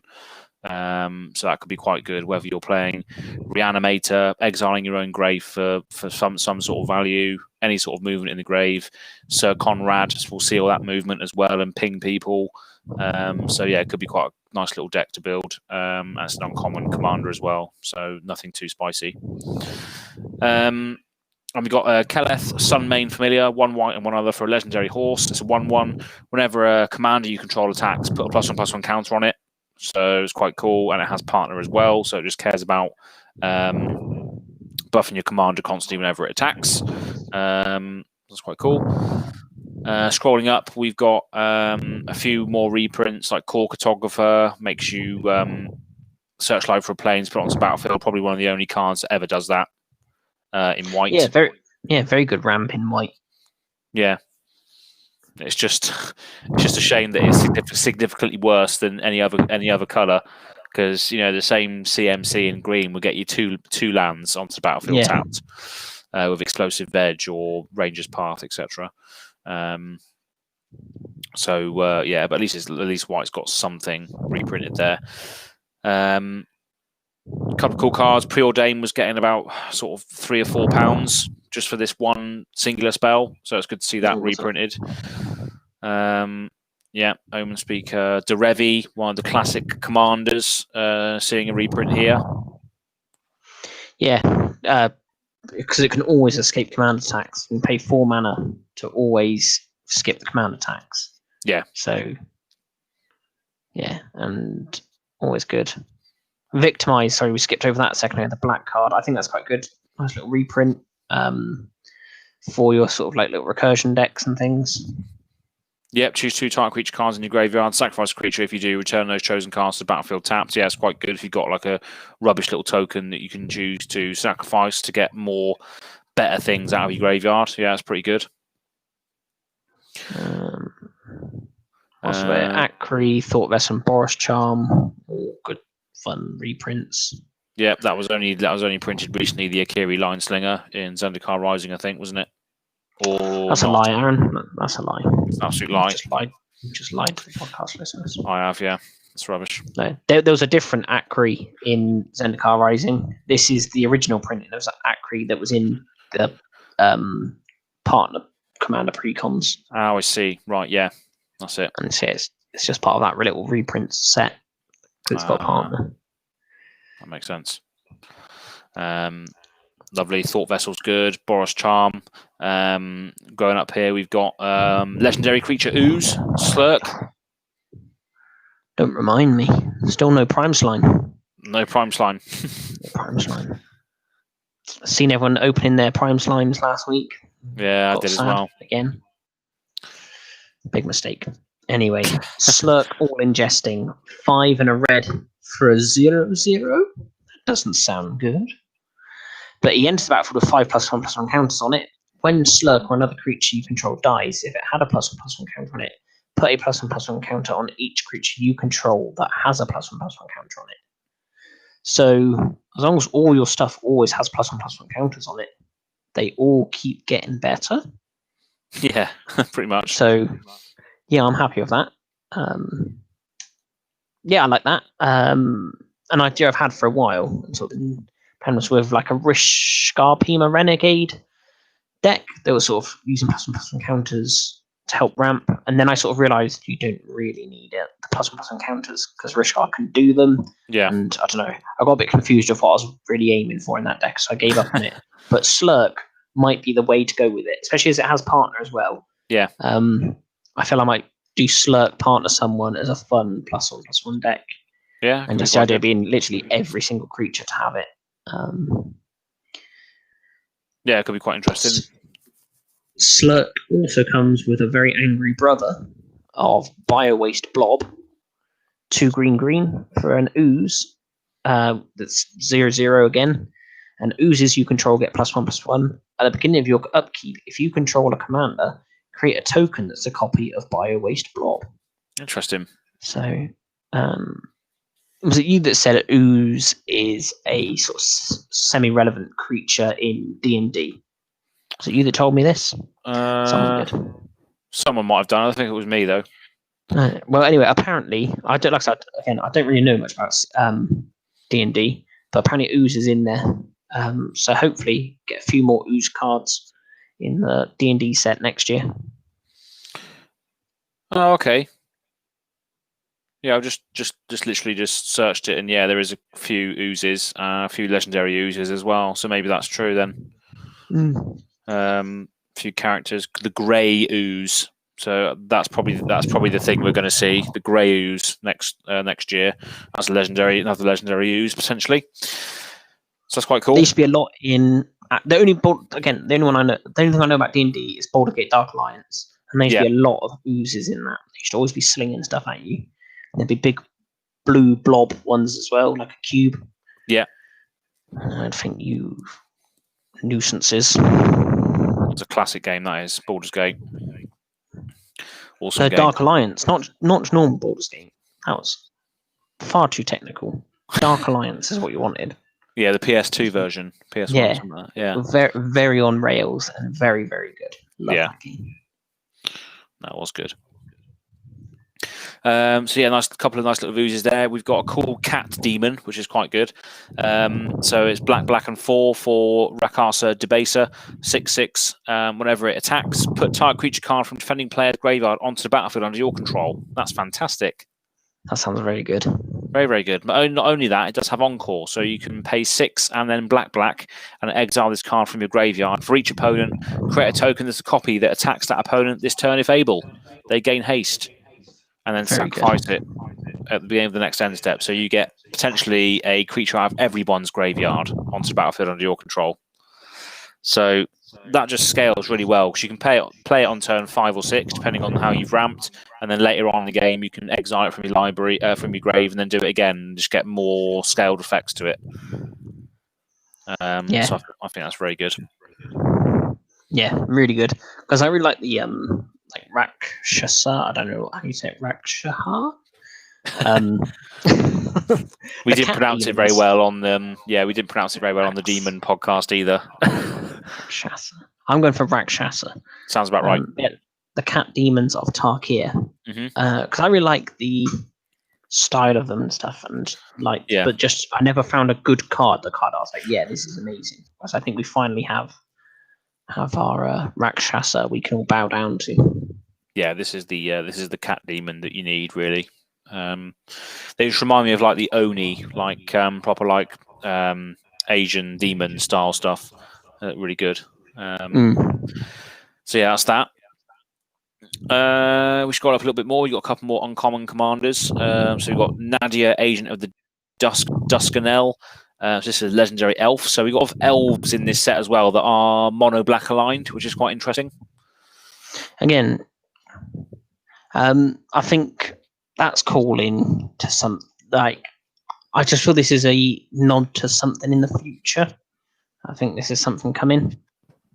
Yeah, because Drow are basically like dark elves. And Drow are in D&D, and that's what Drizzt is. Like the legendary Drow bloke is a Drow, so this could be a nod to the Drow, like black aligned elves, basically, or black aligned elves in Kaldheim, because the Kaldheim Nordic stuff has dark elves as well. So yeah, it could be a nod to that also as well. Yeah, either one of them, maybe both. Maybe this is it. Maybe both. And then also, maybe this is again further preluding. We're going to go back to Shadowmoor again next year. Not next year, the one after. Because we know what's coming next year now. Well, you heard it here first. That was the case. Didn't even read it, to be fair. I was too caught up in what was going on in the future. Whenever a token you control leaves the battlefield, put a +1/+1 encounter on Nadia.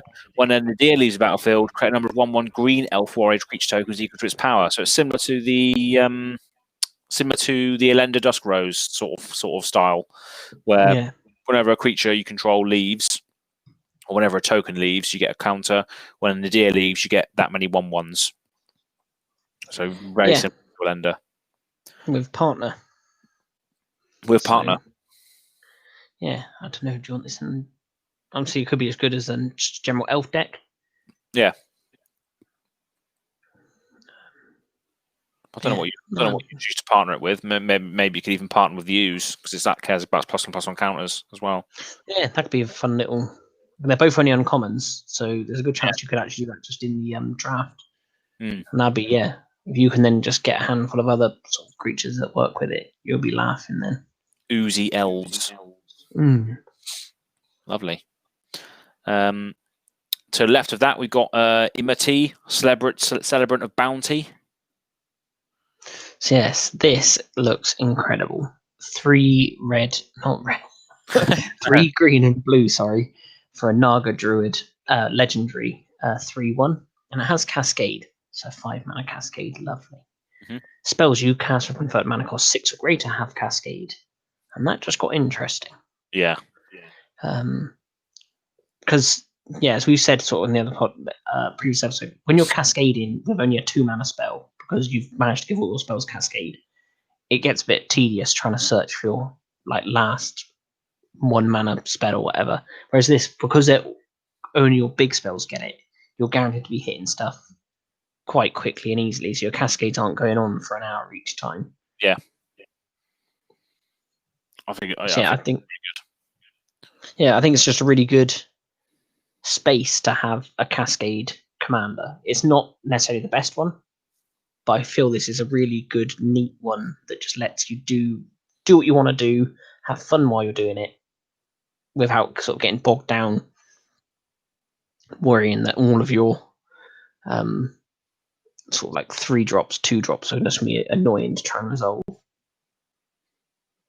Yeah, because it spells you can't convert mana 6 or greater. So all your big spells will basically cascade into other big spells, hopefully, so you're not taking ages, sort of thing. But just giving all of your massive drops later in the game, just 2 spells for the price of 1 is going to be pretty good. It's in Simic as well, so you're going to have a lot of big mana stuff in there. And something that alludes to that straight away, big mana stuff, is a card above that, Reshape the Earth. So I've just noticed something quickly with Emoti before we crack on. Yeah. It just says spells you cast with convert mana cost 6 or have Cascade, not from your hand, so you can do it from anywhere. So if you cascade a 9 mana spell into, say, a 7 mana spell, that 7 mana spell will have Cascade as well now. So that'll go down again. That's true, yeah.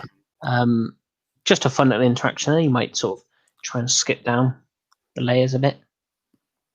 Yeah, because obviously Cascade, if you do Cascade trigger, you cast a card without paying its mana cost, which then, obviously, if that fits into the spells you cast of convert mana cost 6, then Cascades again. Yeah, like you said, so that's pretty good. Yeah. So yeah, that's pretty good. But yeah, Reshape the Earth, massive spell in green. Again, this is part of that cycle, the red one we were speaking about earlier. So it's 6 green for a sorcery, and search your library for up to 10 mana cards. Put them onto the battlefield tapped, then shuffle your library. Oh my goodness. Haters will say, why tapped? Haters will say, can't this be the perfect card? But no, this is incredible. 10 lands, so not basics, just 10 lands. Ludicrous. Yeah, all enter. So yeah, this could be very wild. Yeah, it's absolutely ridiculous. In a landfall deck, that wins you the game, that card, basically. That should do. Yeah.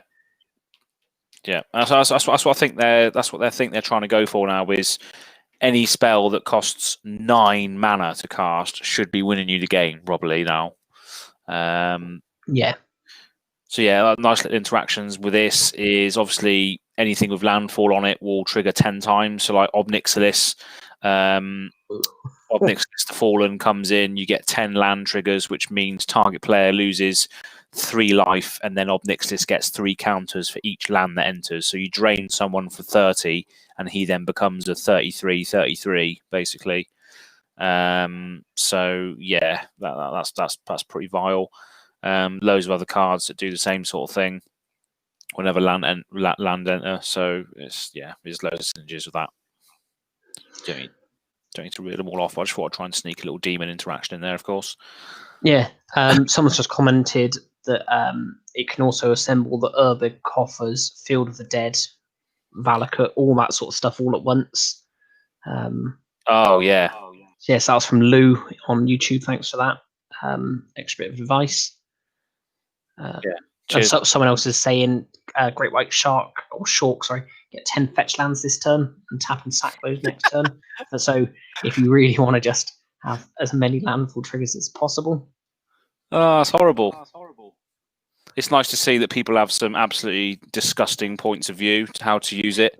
See, all I was thinking is you could just get, I don't know, maybe 6 forests, 2 islands, and a mountain. Just have yourself just a nice calm evening in. Yeah, that's what I would do. Yeah. If I was playing Wooburg, I'll just go and fetch all of my mono green forests out of there. Yeah. Um, But no, we don't think along these lines, do we? no, we don't. We really don't. But it's nice to see some people do. So yeah, thanks for the comments there. That's good. Good interactions. So we go on to the next page now. After that, we've still got 4 pages. So yeah, we're in for it now, aren't we? Yeah. So let's have a look then. So intangible virtue, creature tokens you control get +1/+1 and have vigilance. So that works quite well with the Orzhov commander we saw earlier on, which creates spirit tokens. That's quite good. Going up here, we've got loads of stuff we've already seen in the past. Crow of Dark Tidings, Sanitarium Skeleton, Noxious Dragon. I think a lot of these now are actually commons, aren't they? All these ones now are just that we've seen already. Yeah, these look like just sort of the general sort of nuts and bolts of the draft. Just sort of getting stuff out there. Yeah, looks like you got Fire Diamond. Yeah, you got obviously all the diamonds of the set. Moss Diamond. Got loads of other things as well. Yeah, these are quite cool. These ones here. So, Nightshade Harvester. This would absolutely shut off the 10 lands coming into play. This is an elf shaman. It costs 1 black and 3 others. It's 2/2. Whenever a land enters the battlefield under an opponent's control, that player loses 1 life and put a +1/+1 counter on Nightshade Harvester. So this would make them lose 10 life for casting their Reshape the Earth, and then this will then become a 12/12. So this sort of hates on those landfall decks, because whenever you play a land or whenever a land enters, you lose a life, and then this gets bigger as a result of that. So that could be a nice little counter to a certain extent for those land value strategies. Yeah, I think it is quite a good one, because more often than not, when you sit down for a game of Commander now, usually someone's, if they're not going like full landfall style, normally there's someone that's drawing a lot, slamming down lands, like at least 1 a turn very consistently. So this does let you just sort of stay on an even keel. And again, just in the draft, it's going to be just a very solid 4-drop, especially if you get it down early. You sort of just roll on from there. No, it's good. It is good. As always, I mean, in a lot of pods now, I'm sure other people will agree with this also, is that there's always going to be, 50% of the time you're going to sit down with someone who's going to be playing a land-based strategy, because lands in Commander are just so powerful. They're sort of a pivotal point of the game is laying a land down, using that mana to cast your spells in your deck. So if every land is then turning into a cantrip ability, it's just a really, really powerful space for Commander decks to operate in, which is why you see a lot more of them now, I think. So yeah, it's good to have cards that will combat that. And then next door to that, we've got a really awesome spell as well, Necrotic Hex. This looks good. So yeah, 6 and a black for sorcery. Each player sacrifices 6 creatures. You create 6 tapped 2/2 black zombie creature tokens. So yeah, hopefully you're playing a sort of black deck that lets you reanimate your own stuff. You don't really care that you've got rid of 6 things. Our same problem here is if you're playing against someone with like a big token deck, they're not really going to care that they've had to sacrifice 6 tokens normally. Yeah. But yeah, I'd say normally 6 creatures is enough that people have to start hitting their board they don't want to hit. If it's just sacrifice 1 or 2, people have usually got something laying around they don't really care slinging off. But yeah, 6, you're normally taking it on a standard sort of board. You're getting stuff that people wish they didn't have to. No, exactly, and it gets around the hexproof and indestructible as well, because it's targeting the player having to sacrifice their creatures, so that has to get around the indestructible and hexproof clauses, which is lovely. And you get the upside of just creating loads and massive board state off the back of it. So yeah, like you say, as long as you've got the ability to reanimate the creatures that you're sacrificing, it's absolute upside for you, really, isn't it? And Tormod the Desecrator is quoting on that as well, because he absolutely loves it. You foolish knights pound your breastplates and vow to fight into your last breath, as if that's when it ends. Tormod the Desecrator. He knows inside out. Yeah, nice card. And next to that as well, I think this is great. I think this is a great card, especially in limited. Falthis Shadowcat Familiar. So it's black and 2 for a legendary creature Nightmare Cat. It's a 2/2. Commanders you control have Menace and Death Touch with partner. I love Menace and Death Touch together. Yeah. It just makes attacking so much easier. Makes blocking so much harder. Yeah, exactly. So this cat causing all sorts of mayhem. Yeah, this like familiar cycle I really like. We just looked at the green one earlier that gave your commander indestructible. What was it? I can't remember. Creature. Yeah. Yes. Yeah. So yeah, really good. So I do just like this little cycle of familiars. Oh, I do as well. It's very good. I like it. And yeah, this one in particular I feel is particularly useful. Very good. Yeah, I agree. Awesome card. Someone else got some more advice for us with Necrotic Hex for the big plays. So play it in Ayara. So was that? That's what Dan used. That's what I said. That was Dan, wasn't it?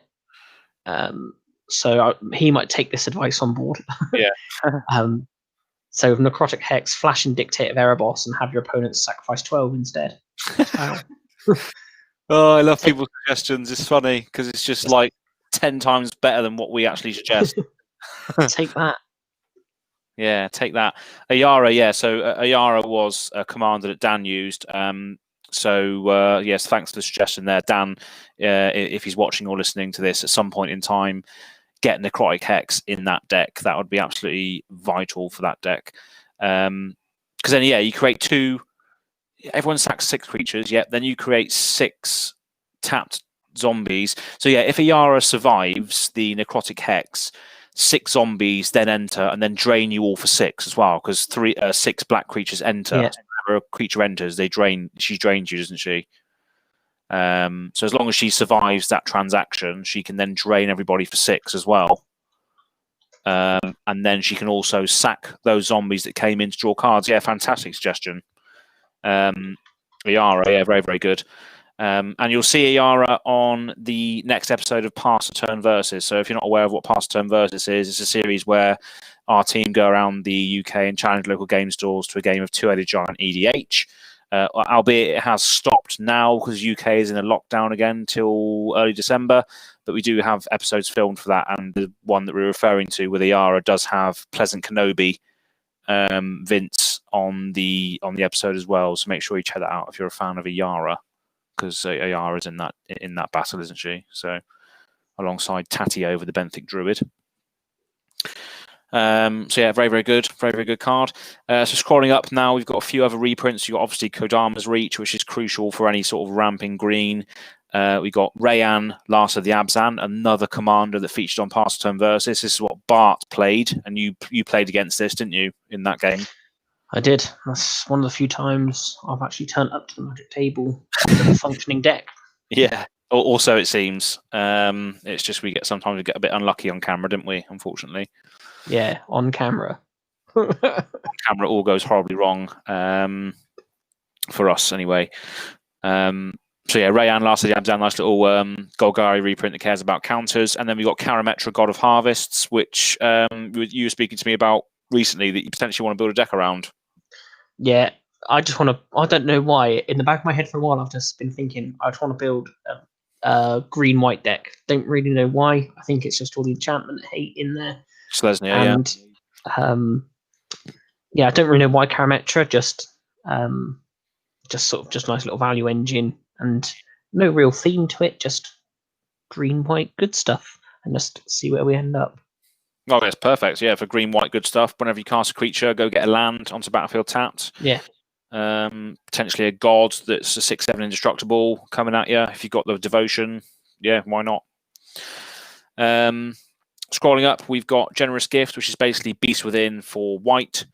And we've got 2 new cards here. We've got Elvish Dreadlord, which again is a zombie elf, so another black aligned elf, which alludes to potentially the dark elves in Kaldheim or the Drow in Dungeons and Dragons set. So you heard it here first. Zombie elf, so it's cost black and 3 for a zombie elf, 3/3 death touch. When it dies, non-elf creatures get -3/-3 at the end of turn, but it does have the encore again. So encore's great because obviously it scales to the game. So later on, when you've got more mana to cast it, it's in your graveyard. It has an accentuated effect. So obviously you're going to get 3 Dreadlords coming out, and when they die, and of course they are going to die because you have to sacrifice them to the encore trigger, all other non-elf creatures are going to get -9 because you're going to get 3 activations of this death trigger. Yeah, that seems really good. Yeah, so it's a I board really wipe. like that Elvish Dreadlord. Yeah, one-sided board wipe for non-elves if you're playing elves. Directly above that, we'll talk about the other salvage one in a minute, but this is Abomination of La Noir, which is basically a black and green elf tribal deck. So do you want to read that one out? So yeah, Abomination of La Noir, 1 black and green for an elf horror XX. Has vigilance and menace. Abomination of La Noir's power and toughness are equal to the number of elves you control plus number of elf cards in your graveyard. Which again is similar to the artifact. Anyone that cares about what's on the battlefield and graveyard, and looks pretty scary. Oh yeah, that's very good. That's very. I love the artwork on that because it's like horrifying. I want Magic to go into like a horror like horrific set at some point as well, because that just looks horrible, that one, doesn't it? Yeah, and the flavor text on it: "Run!" screamed the living mouths. "Come!" cried the dead ones. Yeah, very good, very good. Yeah, that just looks awesome. So yeah, so this whole black and green elf tribal thing can now become a thing with this Abomination of La Noir as a commander if needed. So if you want to try and run this black and green dead elves deck, that'll be something that can be the lead singer. And then we skipped over this one. This is an uncommon one, the Iktekik Salvage Splicer, green and 4 for a human artificer. It's a 1/1. When Iktekik Salvage Splicer enters the battlefield, create a 3/3 colorless golem. Whenever an artifact is put into a graveyard from the battlefield, put a +1/+1 counter on Iktekik and a +1/+1 counter on each golem you control. So it's good for all of your golems, just pumping those up, and it's an enter the battlefield trigger as well. So if you can make it flicker with Conjurer's Closet, more value. I'm sure there's something I'm missing on the card, but it's not really something I really play with, like artifacts and stuff, so I wouldn't really know the cards off the top of my head with that. Yeah, I quite like the little Splicer series as a whole, where they just they're art fighter, they come in, they make a 3/3 golem, they give golems an advantage of some sort, just some sort of weird half tribe sort of thing. Yeah, they are quite cool. Nice to see a new a legendary one. So yeah, Iktekik. Don't know how you pronounce that. We got Nev himself. So yeah, Nevinriel. And that's the closest I'll ever say that correctly. So we've got his disc, everyone's favourite disc. Everyone loves it. Obviously, the 4-mana board wipe of artifacts, creatures, and enchantments. And now we do have Nev himself. 3 white, blue, and a black for a zombie wizard. Hexproof from artifacts, creatures, and enchantments. When Nevinriel enters the battlefield, create a tap 2/2 black zombie creature token for each creature that died this turn. When it dies, you may pay 1. When you do, destroy all artifacts, creatures, and enchantments. Wow. So he has the disc's ability on him. He just has that for when he dies. He's willing to take everything else down with him. But when he enters, create a 2/2 zombie for everything that died. Quite expensive. Doesn't have flash. So I don't really know when you're getting that to be good. There must be some good stuff you can do. But yeah, I mean it's funny that we're speaking about Nev, whatever his name is, because Vince is building a deck on this particular character in his draft that he was doing, and he is literally he's literally just commented on our trailer for the video saying, Pleasant Kenobi just commented, "It's time to dab." 39 seconds ago. So he's obviously just seen the trailer just now, because obviously in the trailer he dabs, doesn't he, as his little character introduction. Oh, he's got the dab down. He's got it down to a T there. But yeah, it's just funny that we're speaking about him, and then he commented on the video. But yeah, so he's built the Nevriel. He's built Nevriel as his commander. But yeah, it's just, I think it just looks awesome. It's finally good. It's good to have him represented finally on a card. And you had a bit of interesting trivia as well about the name of Nevriel as well, didn't you? Yeah, and Lou's just commented this as well. Larry's going to be interesting. Nevriel is actually Larry Niven backwards, who is an author, I think. I don't really know where the connection comes from. I don't know whether or not he's friends with someone who works like, I don't know sure why they picked that name to be backwards. But that's what it was. I'm just looking at him now. So he's famous for his best known works are Ringworld 1970. So this is a science fiction novel, apparently. So it's nothing to do with really fantasy and stuff. So I guess it's just maybe someone loved his work at Wizards and then decided to obviously namesake him as his name backwards, as one of their own characters. So probably just a callback to something that they really like, or part of his work that they really like, I guess. Yeah. But yeah, awesome card. Nice to see him finally represented. So we'll keep going up now. Spent a lot of time on Nev. We got a card called Arami of the Dead Tide. So this is a really, really good indication towards the Encore mechanic, because this cares about that. So this is one generic blue and black for a 1/4 legendary Merfolk wizard. And then you can tap it and exile a card from your graveyard equals the number of opponents you have. So most of the time it'll be 3 in a regular commander game. Target creature card in your graveyard gains Encore. Until the end of turn, the Encore cost is equal to its mana cost. So obviously you can cast something with Encore equal to its mana cost, and you create 3 tokens most of the time that come in tapped and attacking. Gain haste. So yeah, that's pretty good. That seems really good. Like the fact that you're probably going to get 3 copies of a card for its singular mana cost. Yeah. It seems really powerful if you've got some good ETB triggers and things. Yeah, I think that's or death triggers equally. If you can just get it to go 3 times, you're potentially getting a lot there. I think it's really good. I like it.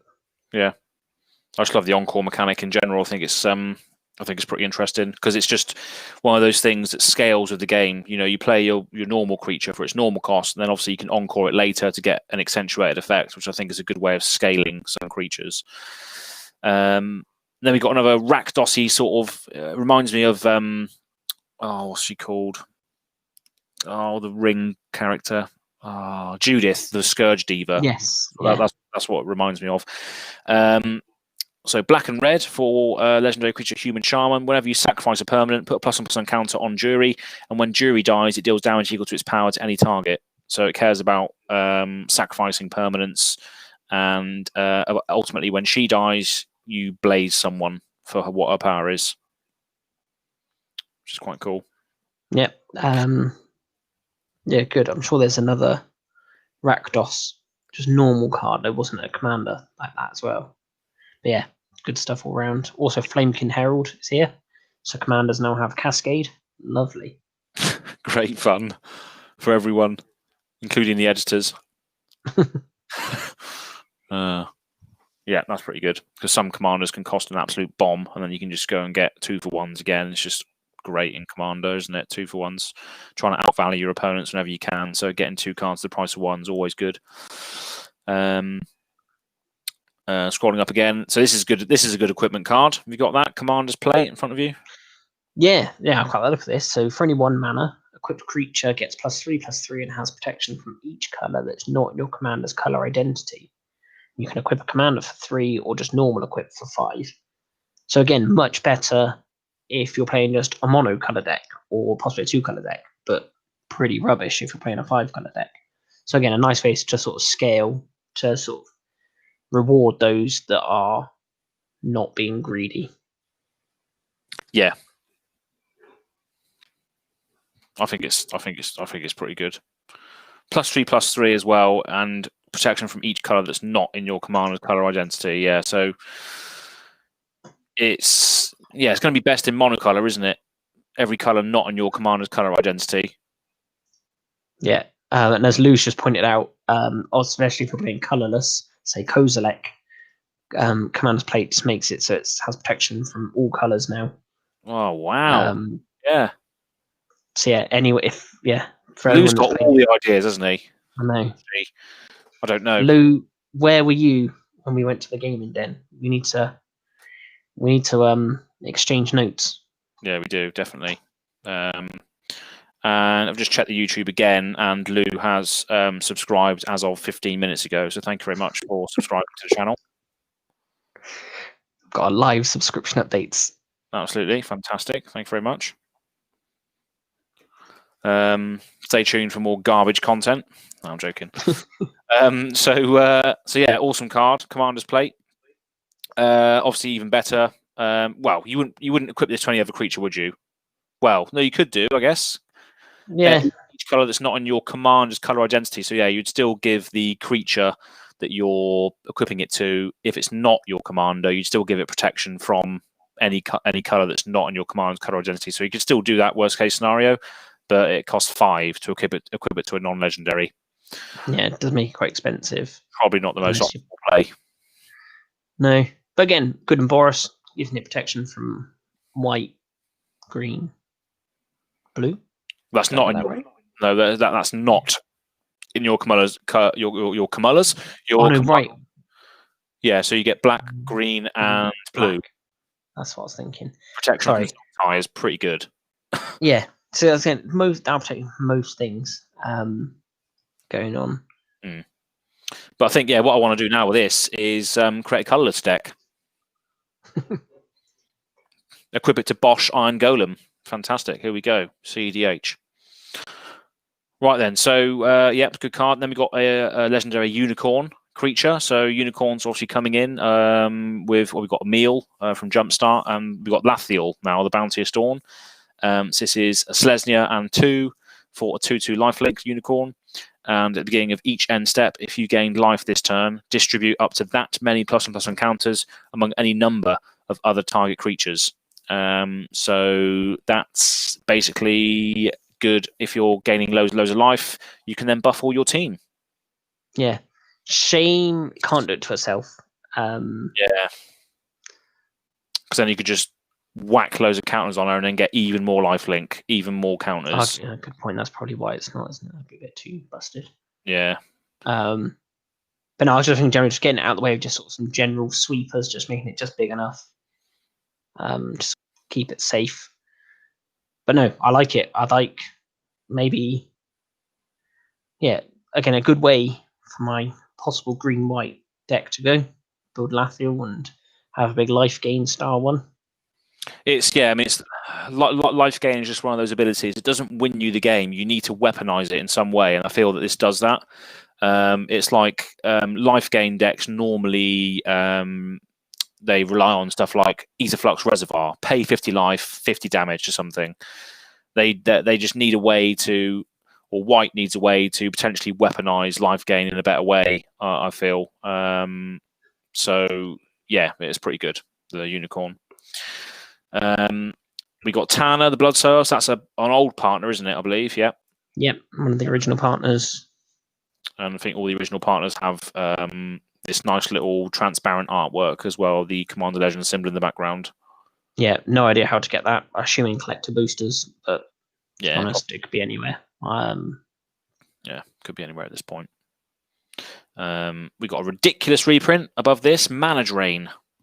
Boom. Bang, bang, bang. Of course, everyone's favourite counter spell. Well, it's not quite, but it is a good one. So it's counter target spell. At the beginning of your next main phase, add an amount of colourless mana equal to that spell's convert mana cost It's only 2 blue mana. Yeah. So yeah, it's very powerful. Obviously, you can stop people's big stuff. You steal all of their all the mana they put into it. Yeah. Yeah, it's vile. Absolutely vile. I would still prefer someone to mana drain me though, for someone instead to mana tithe me.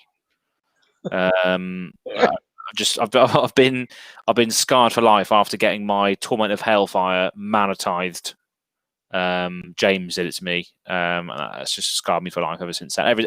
Every time I play an X spell, big X spell now, I always leave 1 mana untapped because of that. Because that one time that he mana tithed me, and it was like counter target spell unless you pay 1, and it was in white. I just didn't expect it from him. Outrageous, yeah. But mana drain, you know, so good. Yeah, you just don't expect a player that has 1 white mana left. Is it 1 white mana? I think it is, isn't it? Mana tithe, or is it white and 1? It's very, very cheap, but you just don't expect people to be holding up white mana to counter a spell. So yeah, it just changes your entire perspective after that. But yeah, nevertheless, mana drain, mythic rare, very, very, very expensive. I'm sure this will bring it down a little bit, but still going to be one of the chases. Definitely. And then we got another little familiar there, Essior, Ward Wing. Yeah, so spells your opponent's cast that target 1 or more commanders you control costs 3 more to cast. So, yep, nice little bit of protection-ish. Yeah. Slows people down. Yeah, definitely. They can't just Anguished Unmaking you for 3. They have to Anguished Unmaking your commander now for 6 mana instead. So single target removal pretty much becomes a massive tax at that point, just to cast it on something that you want to get rid of. If it's a commander anyway, that is. Which is quite good. Scrolling up, we've got Hull Breacher, which is probably one of the most powerful cards, I think. It's absolutely ridiculous. It's almost like Leovold style. So basically, it costs 1 blue and 2 others for a Merfolk Pirate. 3/2 with flash, so you can flash in when someone's about to draw an insane amount of cards. And then if an opponent would draw a card, except the first one they draw in each of their draw steps, instead you create a treasure token. Very good. So good. Absolutely ridiculous. Does it trigger on each card draw? I think it would, wouldn't it? If an opponent would draw a card except the first one, yeah. Instead, you create a treasure token. So that would, if an opponent was to draw 7 cards off of a wheel, you then play this, and instead you draw 7 cards. Yeah. Sorry, I believe so. You create 7 tokens. Yeah, and they don't get the 7 cards. And they don't get anything. Yeah. So good. It's ridiculous. Horrible card to play against. I'd absolutely hate this. So I was like, yeah, I'm going to pay loads of life away to Villis, take my own life, draw loads of cards. No, I'm not. Hull Breacher just comes in, steals my treasure. Not bad. So Lou's been giving us some more good advice again. Yeah, of course he has, yeah. So saying you could play non-blue counter spells with red elemental blast, guttural response, pyroblast, all good stuff. Yeah. And also Hull Breacher is Smothering Tithe and Notion Thief had a baby and should have been white. I can't remember. I did see someone explain why it can't be white. I can't remember what it was off the top of my head. But yes, one of the designers came out and explained why Hull Breacher technically isn't a white card, despite it feeling very white. Yeah. Yeah, I mean it's more of a thiefy sort of flashing rogue sort of style thing, isn't it? Rather than something white would do, I guess. But yeah, I think one of the main elements they said it's the fact it stops them drawing the card. It's not I get something because you've drawn a card. It's because it says, oh no, I actually control you and you don't get to do it anymore. Yeah, makes it blue rather than white, I think, is what it basically boiled down to. I think it should be a Dimir card, not a blue card. It should be blue, black, and 1 because that's what Notion Thief is, isn't it? It's blue, black, and 2. I think. Yeah. So I think Dimir rogues, stealing things, assassin, that sort of color pie is what Hull Breacher should have been rather than mono blue. I think it should have been black blue instead. But hey, WotC know best. Next, we've got Next, this Ray dwarf. of Yeah. Ray of the Master Smith. So he's red and a white for a 2/2 dwarf artificer. And whenever an enchanted or equipped creature you control attacks, that creature gains double strike until end of turn. Hello, Boros equipment again. Very good. Extremely good. Yeah, if you've got some awesome equipments attached to something, it's going to be hitting twice. Double strike, another form of protection because it gives you first strike and normal strike as well if you're defending, or even if you're attacking, they can't really do anything against the attack because the first strike hits first. So yeah, another good card for Boros equipment decks, which is nice. Let's go over to the next page. We're gonna get into the commons soon. I think we're looking at a lot of them now, plus reprints, so we shouldn't spend too much time on these now. But yeah, we should be getting towards the end of just sort of just throwing stuff out there now. Yeah, definitely. But this is an awesome card, Sakashima of 1,000 Faces. Fantastic. 3 and a blue for a 3/1 human rogue. You may have Sakashima enter the battlefield as a copy of another creature you control, except Sakashima. Oh, it has Sakashima's other abilities. The legend rule doesn't apply to permanents you control. That's quality. So you can just, if you've already got a legendary creature out, Sakashima could come in as a copy of that legendary creature, but the legendary rule doesn't apply. Exactly. So that's quality. There's always fun stuff to be had when you can get rid of the legend rule. Yeah. I'm sure Lou is probably thinking of interactions now that we have no idea exist. But yeah, it's just a fantastic card that I'm sure will be able to be abused at some shape or form there. So if you could guess one person other than Josh that might abuse a card, maybe a new friend we've made tonight. Lewis said, how about pairing Sakashima with Vial Smasher and just have 2 Vial Smashers on the field? Oh dear. So it's just anarchy, isn't it? It's just absolute anarchy. I think my previous comment was saying, "Oh, let's meet up, Lou, and have a game." I take that back. I don't really want to play against this anymore. I fear the 2 Vial Smasher combo, and I will instead. That's pretty vile. No, pretty vile. Pretty vile. In all seriousness, if you want to play a game with us over the internet, then we can organise it. Send us an email at passaturn2018@gmail.com. Tell us your availability, and we can sort it out and maybe put it on the channel, because we are going to start potentially doing, because the UK is in lockdown, we are potentially looking at doing Zoom or Google Meetings games. I've done a few in the past with just one-on-ones with some people from around the world. I think Denmark and Canada are on there at the moment. So wherever you are out there in a big wide world, you could potentially get involved. So send us an email. If you could, in the chat, just put our email on there. Yes, of course. passaturn2018@gmail.com, and we can sort something out. There you are. But yeah, I don't think you saw the message. Lou is local to the gaming den. Oh, really? So yeah, definitely. Maybe see you around there again as well. Yeah, definitely sounds good. So yeah, Sakashima comes with 2 more cards. Yep. So two named Sakashima cards. Yeah. So we've got Sakashima's Will. So I'll read this one out. So 3 generic and a blue for a sorcery. Choose one.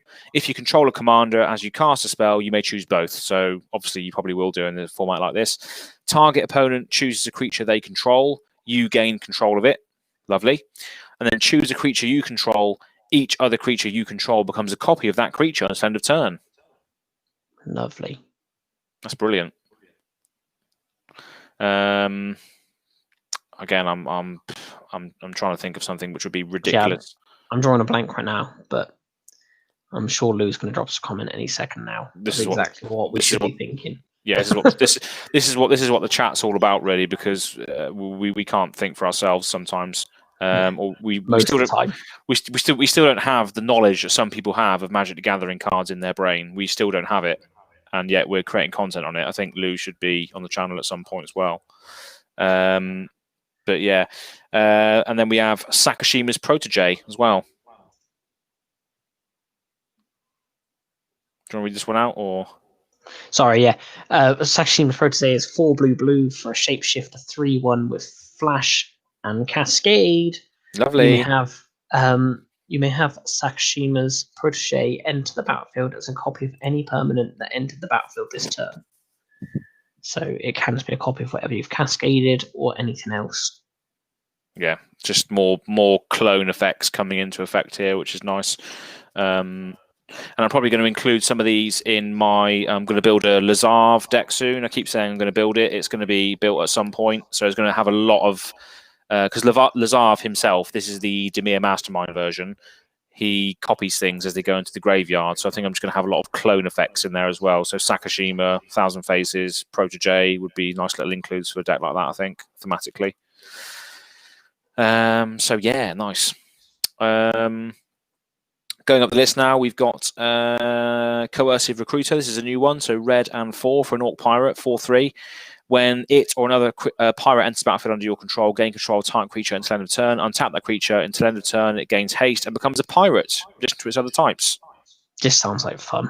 Just threatens somebody, and they turn into a pirate for no reason whatsoever. Yeah. Which is hilarious. I'm going to steal a Tali, and he's going to become a pirate. He's going to wear a hat till end of turn. He's just Tali's always been a pirate. We know it. We all know it in our heart. Well, we said last episode, Breaches, the goblin tries to be a Tali. Maybe he tamed a Tali to become a pirate and live the pirate life, drink rum all day. So yeah, who knows what happened there? Yeah, definitely. Yeah, Coercive Recruit definitely going into the steal your meal plan. It's just going to play your opponent's cards against them. Yeah, there's quite a few cards that do that, actually. Obviously, we had the one earlier, which... I can't remember what we're talking about now. The one that ends turns. Obek. Yeah. So you can steal people's creatures and then end the turn at the end, so you can just literally just keep their creatures for life, basically, until they... No, it doesn't quite work, because it says until end of turn. Like, the way Obek only gets around stuff that says, like, at the beginning of the end step. Where this just says until end of turn, the turn ends, so therefore the until end of turn ceases to. Oh, I see. Right. Yeah. Yeah. Unfortunately. Oh, that makes sense. That's a shame. Never mind. But that's what we do. That's what we do on past turn. We talk utter trash sometimes. Well, it's mainly me who talks garbage, and lights dustbins on fire. But never mind. So next we got Kangi Sky Warden. So it's this legendary creature, Bird Wizard. Fantastic. It's for 3 white and blue for a 3/3 flying vigilant. And then whenever it attacks, attacking creatures with flying get +2/+0. Whenever it blocks, blocking creatures with flying get +0/+2 until end of turn. So because that's where Obek would get ridiculous. Because you could end the turn, and where this just says until end of turn, it would stack forever if it didn't cease. That's true, yeah. That's right, yeah, because they could just get the permanent buff then if you kept ending the turn, basically. Yeah. Which would be stupid. But they're doing this a lot now, where they're doing a lot of because we saw it in Jumpstart. They had Ineaz, the Gale Wind or the Gale Force, which is the white and blue commander that cares about flying creatures. This commander again cares about flying creatures.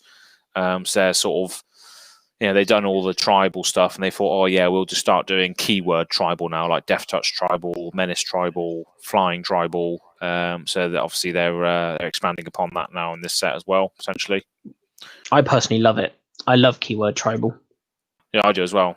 It creates a really, really solid cohesive theme in your deck rather than just a creature type. Yeah, I find that you can find some real fun interactions with it. Yeah. Sometimes, and stuff like if you're playing Death Touch tribal, anything that gives them first strikes suddenly definitely becomes amazing. Yeah. Whereas giving your stuff first strike in a normal deck, sometimes it cannot be good enough. No, exactly. And I know that's a pretty weak example, but it's the first one that popped into my head. No, yeah, well, if you give everything Death Touch, they immediately trade with any creature on the floor, don't they? So all of your cards turn into one of their cards, no matter what creature they've got, basically. So it's, very, very good. Yep, scrolling up here, we've got Yuriko as a reprint. So this cares about ninjas. So that's a nice little reprint. Troy, one of our regulars on the show, has done a deck tech on the channel somewhere, so you can go check that out. Very, very good deck.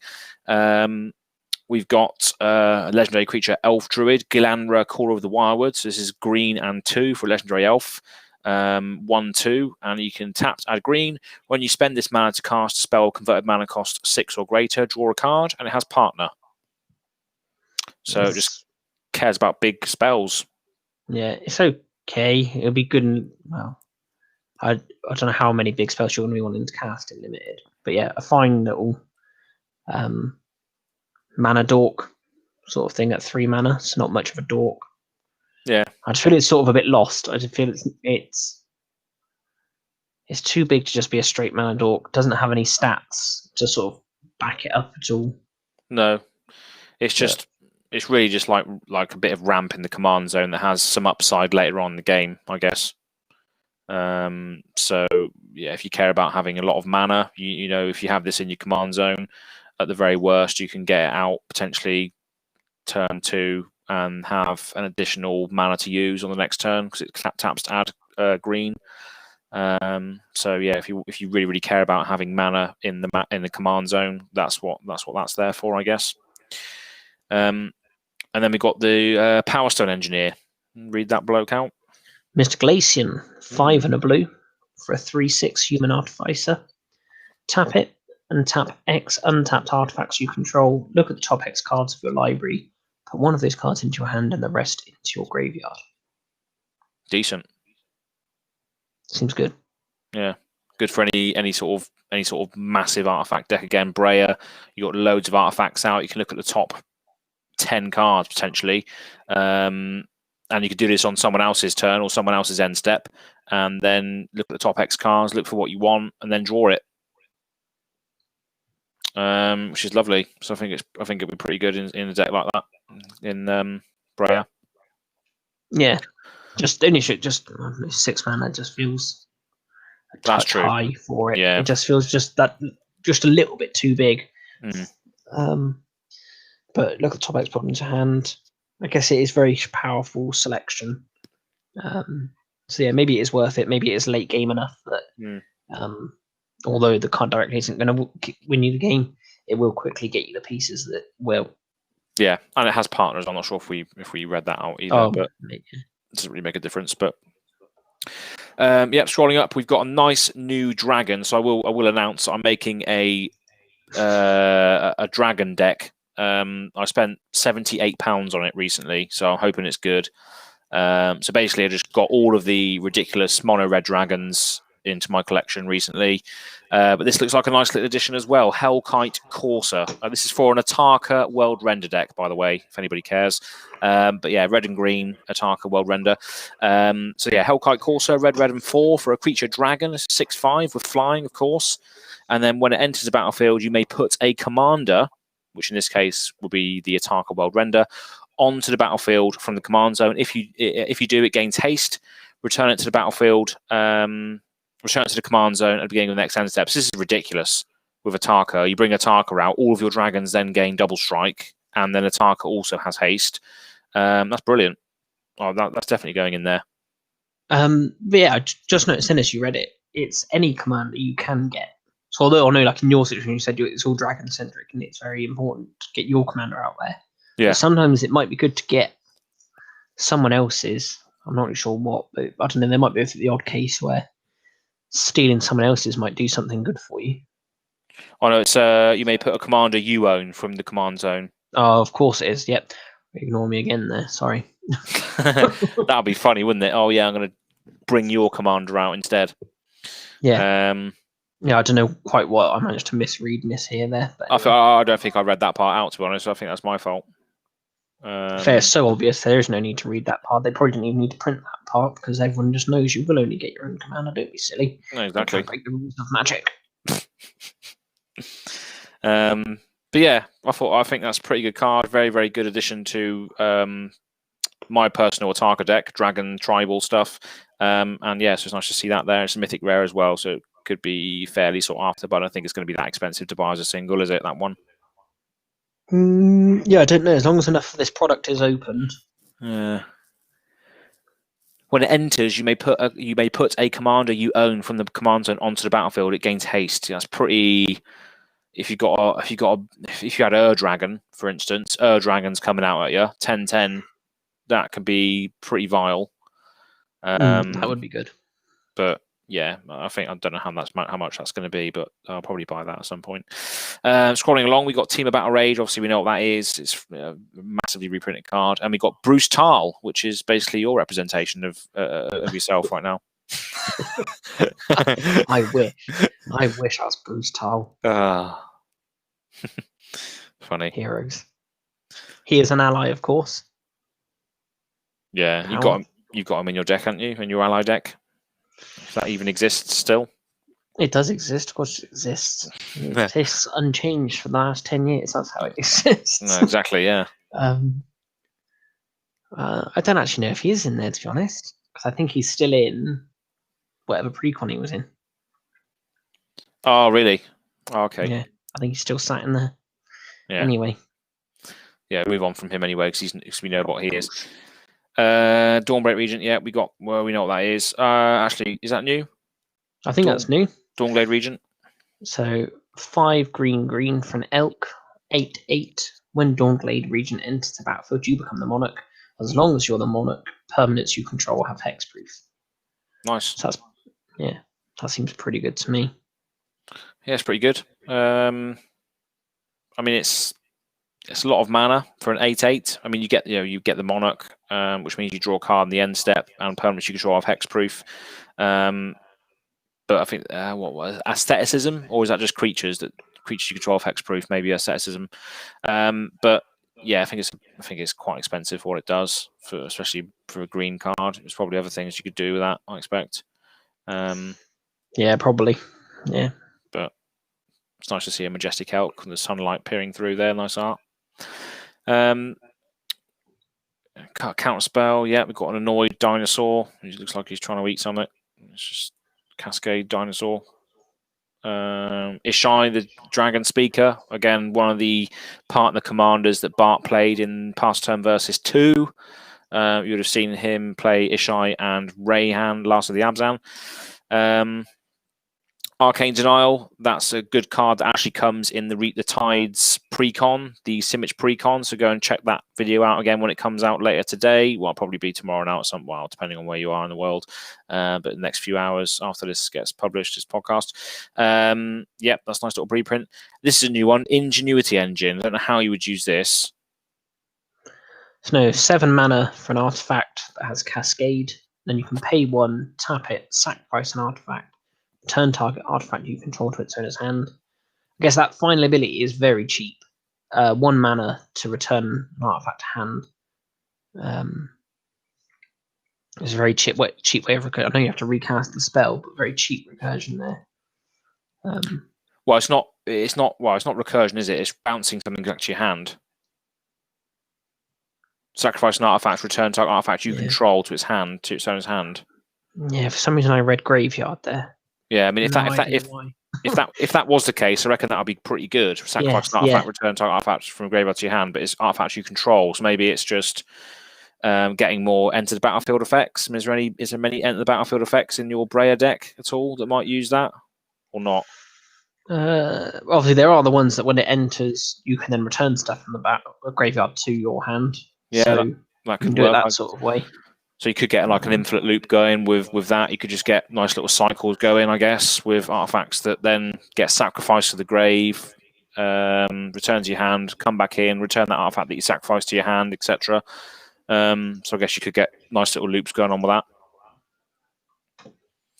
And you could even sack the Ingenuity engine as well to its own ability. Yeah, if there's something important enough to bring back. Put it into the graveyard and then potentially bring it back out and cascade again, because it gets the cascade trigger as well, doesn't it? So Could be quite good. Yep, scrolling up from that, we got the Acroma, Vision of Ixidor. So again, this is 7 mana. Is this going to be better than the Dawnglade Regent? Yeah. So 5 white for an angel, 6/6. Every keyword you could probably dream of. Flying, First Strike, Vigilance, and Trample. They're all the good ones. Yep. At the beginning of each combat, until end of turn, each other creature you control gets +1/+1 if it has flying, +1/+1 if it has First Strike, and so on for Double Strike, Death Touch, Haste, Hexproof, Indestructible, Lifelink, Menace, Protection, Reach, Trample, Vigilance, and Partner. And Acroma herself has Partner. So yeah, individual gets +1/+1 if it has it. So yeah, so all your creatures get +1/+1 for every keyword they have when they attack. Oh no, not even when they attack, beginning of each combat. Yeah, they just get So buffed. They get keyword. Yeah, so not even your own combats. Yeah, even on defense. Each combat, yeah. Yeah. That's awesome. It's very nice. It's especially good in the new deck, the Cathril Aspect Warper deck, which cares about when she enters, all of your creatures get keyword counters for each keyword in your graveyard. This is great for both instances of whether you mill this into your grave, that's four keywords in your grave straight away that Cathril can use, or if you have this out on the battlefield and you blink the Cathril, you got all the other keywords in your grave, all of your creatures on field get keyword counters, and then that triggers at the beginning of each combat. Each creature that has a keyword gets the +1/+1 for each keyword they have. Ugh, that was a lot to say. But yeah, it'll be good in that sort of Abzan style deck. And then we got the spell that goes with it, because every creature has a spell, don't they? They have like Svat's Will, Sakashima's Will. We got Akroma's Will as well.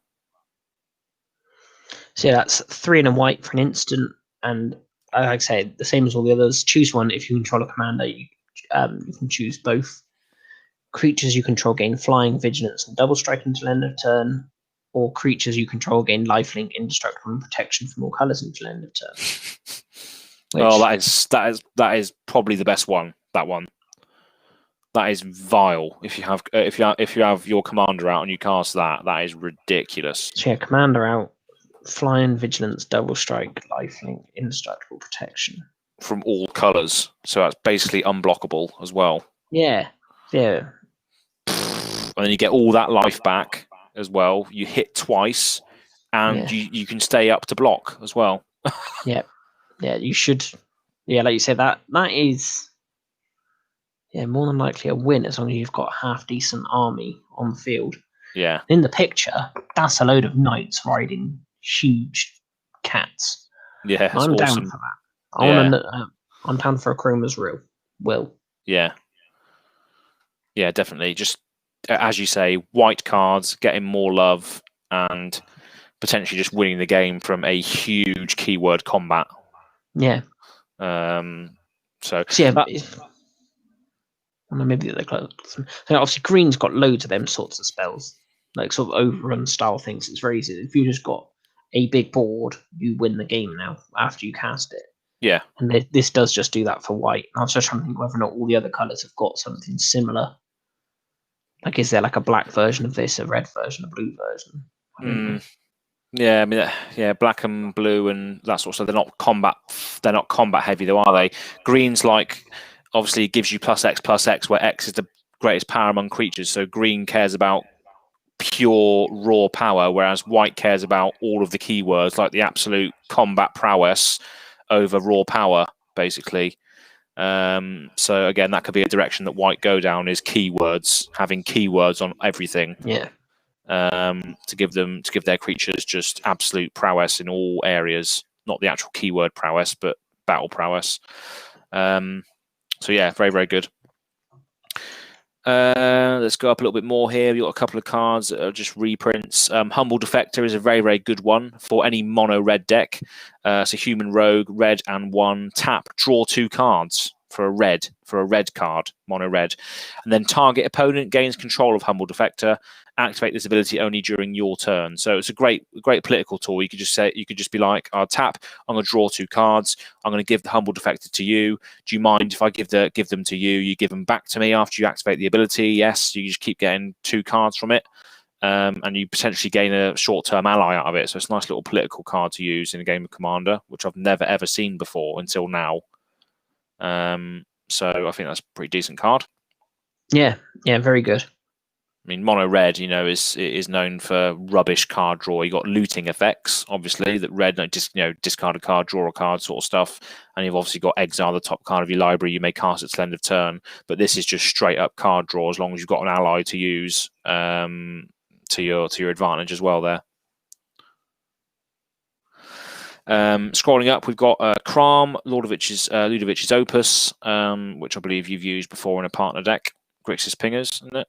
Correct. Grixis Pingers. Lovely. We've got more elf, elf stuff for mono black. There's actually a legendary creature here, Elf Scout. So yeah, Miara, Thorn of the Glade for 1 and a black for a 1/2. Whenever it or another elf you control dies, you may pay 1 and 1 life if you do draw a card. Again, this one's only uncommon. It does have partner, so yeah, you're not expecting the world from these uncommon ones, but yeah, it's it helps protect you from your side of the board getting sort of all killed. You've got some sort of way of recouping from it. Yeah, and it's a card that cares about black elves and green elves. Because you could partner this with the other green. I think there's another green elf partner somewhere in the list. So you could make that black and green Golgari elf deck if you wanted to, with a combination of 2 commanders that are elves, or the Abomination of La Noir, which we spoke about earlier. So yeah, look, again, directly above that, Elvish Doomsayer, black and 1 for an elf shaman. When it dies, each opponent discards a card. So again, black elves. I like. Is Elvish Doomsayer meant to be like a reverse of Elvish Visionary? Yeah, I think so. Yeah, because when it enters, you draw a card. But now this is when it dies, every opponent discards a card. Yeah, so basically a flip of that, which is lovely. Yeah. And I think if you look at it, it's exactly the same creature. So the Elvish Visionary, if you look at the Elvish Visionary art, it's the same cloak that they're wearing and what have you. So it's basically the reverse of that. Which is cool. Yeah, very good. We've got I like Feast of Succession. Oh, sorry, you're saying Muldrotha there. Yeah, the same line. Muldrotha is just obviously a classic Sultai value, good stuff commander. But then I was going to say Feast of Succession, which features Seb McKillen's art again. So fantastic art. Yeah, so that looks like a depiction of Game of Thrones, if I'm honest. That's what I thought when I saw it. But yeah, all creatures get -4/-4. Is it Languish that does that? Yeah. Until end of turn. And you become the monarch. Lovely. Yeah, nice. So you get to draw a card at the end step then, once you're the monarch. So a lot of monarchy in this set as well, which is cool to see. And yeah, as you said, it's basically a Languish, exactly the same CMC, but just with you become the monarch on the end. So scrolling up, we've got a rabbit commander. Interesting. Queen. So was it itinerant meddler? So for white and a blue, for 1/3 rabbit wizard, and then you can tap it. Each player may draw a card. Then each player who drew a card this way gains 1 life. So yes, think of all the good spells that say when an opponent draws a card, something bad happens. Like is it Fairy's Tutelage that says when you draw a card, mill 2? I think it's something like that. Yeah, I think it's Tutelage that which mills, because we got milled of it a lot in our High Wycombe game, which we'll see in December. I think it's the Tutelage one that does it. I think it's Ageless Insight that allows you to draw an additional card every time you would draw, instead draw 2. I think that might be it. Yeah, the Tutelage. Yeah, but there's a few other ones. There's stuff like that. There's stuff like does Underworld Dreams do damage to you when you draw cards as well? Yeah, but that's in black. So yeah. I'm not sure if you could use it in this if you're running this as the commander, but Aaron maybe in... just runs something else as the commander, then. Yeah, you would. Yeah, sorry, I'm thinking about it as the commander. I shouldn't really. Don't make Quine. Now Don't force the rabbit to be a commander.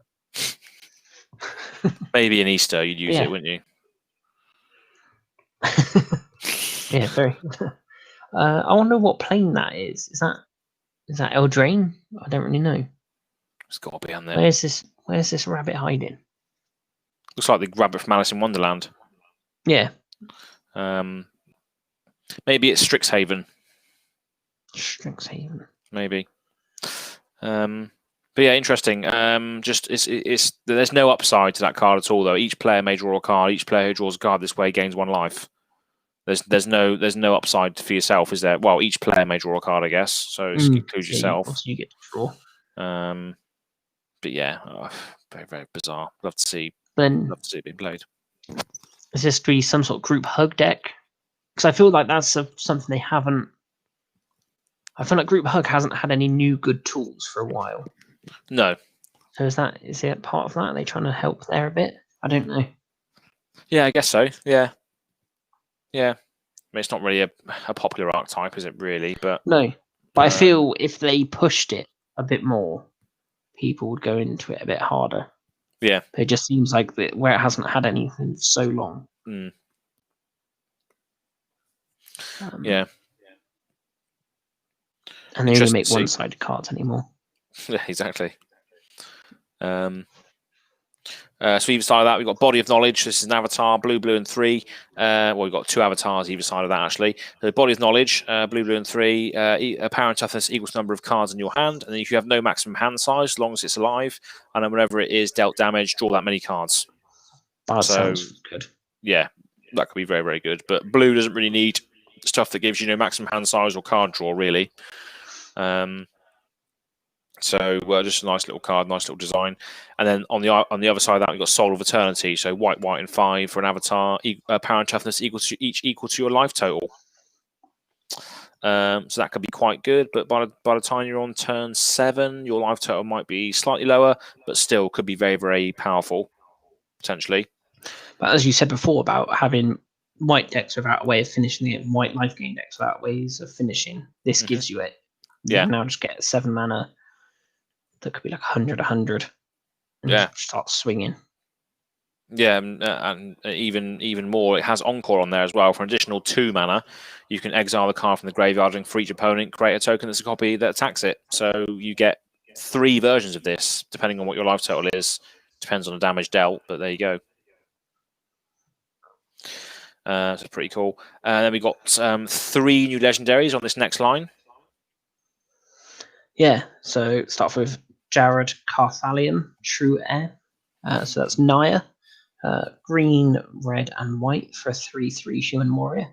When it enters the battlefield, target opponent becomes the monarch. You can't become the monarch this turn. If damage will be dealt to Jared while you're the monarch, prevent that damage and put only +1/+1 counters on it. So some good monarch matters, but you've got to work to become the monarch here. Yeah, I mean, you do give away the monarch when he comes in. Obviously, target opponent becomes the monarch, but then you do have cards in this set that just literally just say you become the monarch. So you don't have to. I think it's when you deal damage to the monarch, you then become the monarch, don't you? Yeah, I think that's how it works. Under normal circumstances, but there are a lot of cards on here which just simply state you are now the monarch. So it's not too hard to achieve if you are looking for a monarchy style deck. And then obviously, while you are the monarch, he just soaks up all the damage and gets that many +1/+1 counters. So that's quite good. Even if you were to run spells in there which deliberately damage him, so you could play like big X spells, which then turn into +1/+1 counters for him. You could just do some weird stuff with. Yeah, that's a good point. Yeah, you can if you can put the damage on him. Yeah, you can choose it. Exactly. So yeah, interesting build. We got Captain Vargas Wrath, so it's blue and red for an Orc Pirate Legendary 1/1. Whenever it attacks, pirates you control get +1/+1 until end of turn for each time you've cast a commander from the command zone this game. So likely it is you'll probably cast this Captain quite a lot because he has a low mana cost. And he wants to attack as well. So every time he dies, he's going to go back to the command zone, cost more to bring out, therefore getting the command zone cast every time to buff his creatures or pirates even more. So you just want to be swinging in all the time with this, potentially making him die so you can cast him again to get more and more buffs every time he comes in, basically. And that's obviously for a pirate tribal style build as well. Yeah. It's a nice bit tribal pirate support. Yep. And this is a the weird final one. Yeah, Belborka, Spectral Sergeant. 2 red and white for a Spirit Soldier. It's a star and 5. Note the converted mana cost of each card as it's put into exile. Belborka's power is equal to the greatest number noted for it this turn. At the beginning of your upkeep, exile the top card of your library. You may play that card this turn. So you are effectively drawing an extra card each turn with Belborka. Yeah. His power can vary wildly. Yeah, it's very, very random. It's one of those red and white style things that exile the top card of your library, and you can play it this turn. But then that just dictates his power. It's just very random. Very random, and the fact that you have to do all the bookkeeping as well. Note the converted mana cost of each card as it's put into exile. That's just very weird, isn't it? Yeah. What if you can't do that? What if you don't have a pen? Well, I think you just have to remember it, because it's only until end of turn. It's not like you have to note it forever. Maybe just put something under him to remind you what it is at this turn and take it off again.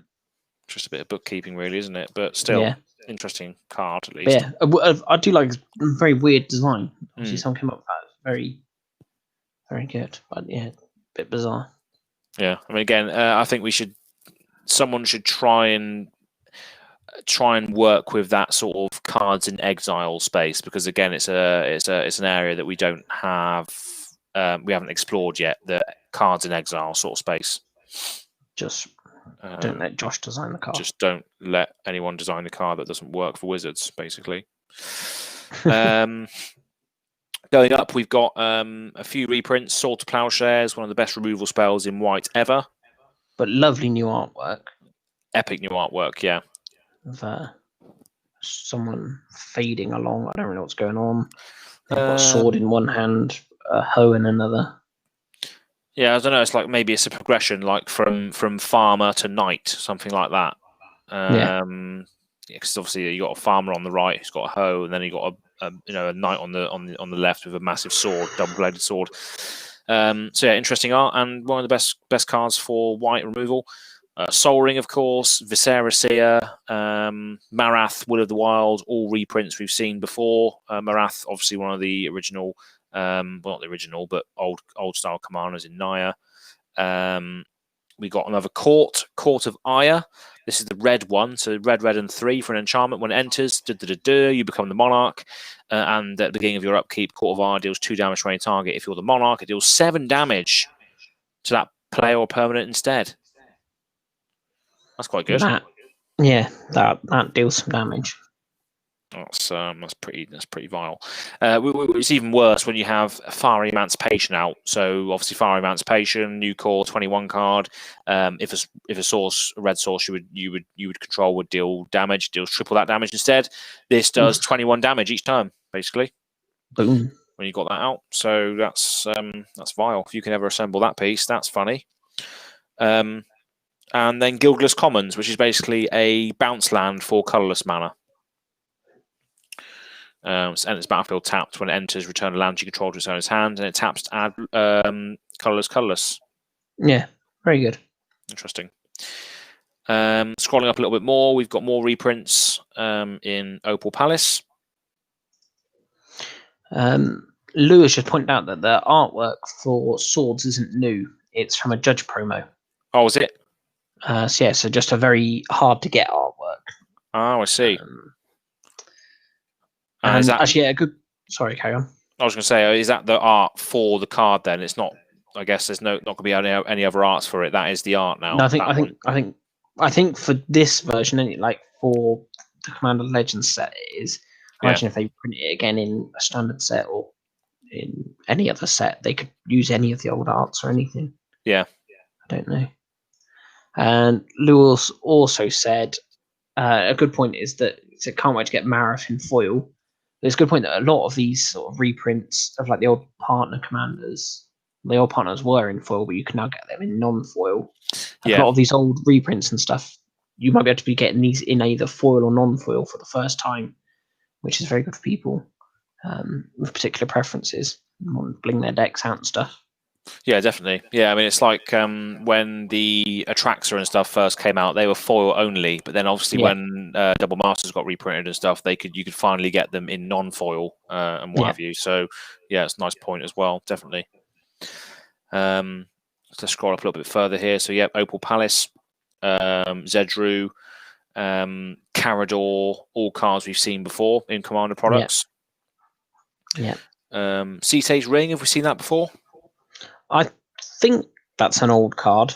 I think it's just a card that no one ever plays. It's very, very, very, very slow Soul Ring. Yeah, and if you're going to play a 4-drop artifact, you may as well play a Thran Dynamo, which taps to add 3 colorless instead. So basically, it's a defunct card, really, isn't it? I don't know if it's good enough in limited. I think 4 mana to ramp 2 is probably quite good in a draft environment. Oh yeah, definitely. Yeah, and that's limited draft sealed environment. You play this on potentially your 3rd turn if you're ramping. You're basically putting yourself on turn 6 or 7 on turn 4 with the mana that you've got. So yeah, that could be very, very good in that sort of environment. Or even in a really, really slow commander game, it could still be good. Yeah, I think it's more often than not you could easily replace that with something better in 99. Yeah. But yeah, it's just another mana rock that you can utilize, I guess, if you need other named mana rocks for whatever reason. So yeah, we're going up the list here now. So we got Al Haru, Solemn Ritualist. So this is a human monk. So it's 4 generic and a white for a legendary creature, 3/3. When it enters the battlefield, put a +1/+1 counter on each of up to 2 other target creatures. And then whenever a non-token creature you control with a +1/+1 counter on it dies, create a 1/1 white spirit creature token with flying. So again, adds back into that +1/+1 counter thing we were talking about earlier. Yeah. Very well. And obviously token theme. Yeah, so has partner as well, so you can partner it with any of the aforementioned commanders that would work with that. Obviously, the list is so large, I've probably forgotten them by now. But yeah, nice little new card. And then we've got a few more commons that you've seen already. Just enchantment auras, angels, dispellers capsule, which is a nice little cycle of capsules. So let's go on to page 2. So we've got 2 pages left. But I think it's mostly commons now and stuff we've already seen before at some point. So yeah, creature you control get +1/+0 and indestructible. Exile target artifact or creature. Double strike vanilla. So yeah, this is basically everything we've already seen before at some point, except for this. Triumphant Reckoning. This is the white big spell. Where's that? Read it out. Triumphant Reckoning. White, and 6 for a sorcery. Mythic rare. So this is obviously the mythic rare slot for the monocolor sorceries. Return all artifact, enchantment, and planeswalker cards from your graveyard to the battlefield. Very, very nifty. Yeah. Artifact, enchantment, and planeswalker card from graveyard to the battlefield. So yeah, we keep mentioning Breya because there's a lot of artifact love in here. But would this go in Breya? Artifact, enchantment, and planeswalker? I think I think it could go in there for sure. Because you've got a few planeswalkers in there as well, haven't you? I can't remember what is in there. You had Duretti in there, didn't you? Yeah, I've got a feeling there's another one as well that's currently in there. But yeah, it's a weird one. I do feel 9 mana. I'm not. I don't know, part of me feels this is overcosted, but also at the same time, I know this is very powerful. I can't really work it out. It's all artifact, enchantments, and planeswalkers. So Because it doesn't get your creatures back. No, well, unless they're artifact creatures. Unless. Or unless you have Mycosynth Lattice out, which basically makes all of your permanents artifacts in addition to their other types. Which could be pretty ridiculous. So yeah, scrolling up the list then, we've got just loads of mono blue commons. Anything else? No, nothing we haven't seen before. Just scrolling up the list, Dragon Egg. Probably going to Tarka actually, Dragon Egg. Yeah, that's something I wasn't sure about in the my dragons one, whether or not to include the small sort of like baby dragon things or not. Yeah, it's difficult because yeah, I mean the low. Well, obviously going to an attack a bit of an offshoot here, but the deck I've built for Ataka so far, the curve is very much 3 to 4 is all ramp spells basically. No little creatures, just all ramp spells, and then everything else is literally converted mana cost 6 or more. All of the dragons are. You just need to be ramping on 3, 4, and 5 basically to be able to play the deck. But it's interesting. It just hits so hard that when you get everything out. I digress. Just Spark Tongue Dragon. I think you've gone a bit far. If you go down a bit, there's a black spell called Revenant. Oh, I missed it. On the right hand side. Oh yeah, there he is. Yeah. So the flavor text there. Not again, said Hans. So that's our old friend Hans Eriksson again. Oh, he loves it. Revenant being a card that was a callback to Tarmogoyf with his power and toughness equal to the number of creature cards in your graveyard. Yeah. So it does imply that Hans definitely survived the Tarmogoyf attack. Yeah. I'm not 100% sure it survived the Revenant attack, but yeah, just a fun bit of. But he knows, doesn't he? He knows that he's in the wrong. Not again. He knows that it's coming back again. So hopefully he's learned from his mistakes this time. That things can ruin your day, so he needs to learn, doesn't he? Really. So we're on to the next page. Is it? Yeah. So I was looking at here the Spark Tongue Dragon. Just looking at the list now. Not much else. So we've got these weird things. It's Fin Clade Fugitives, Elf Salamanders. What? Yeah. So green and 5 for creature, Elf Salamander Rogue. So basically they're elves with lower bodies that are salamander legs, basically. And Fin Clade Fugitives can't be blocked by creatures with power 2 or less, and they're 7/4. And they have Encore as well. So of course, you can Encore them from your grave and create a token that's tapped and attacking each opponent. They are weird, aren't they? Very weird, yeah. I hope that is alluding to something. I hope that is something somewhere. Fin Clade. Is that well, it's the Amphin, isn't it? It's the Amphin.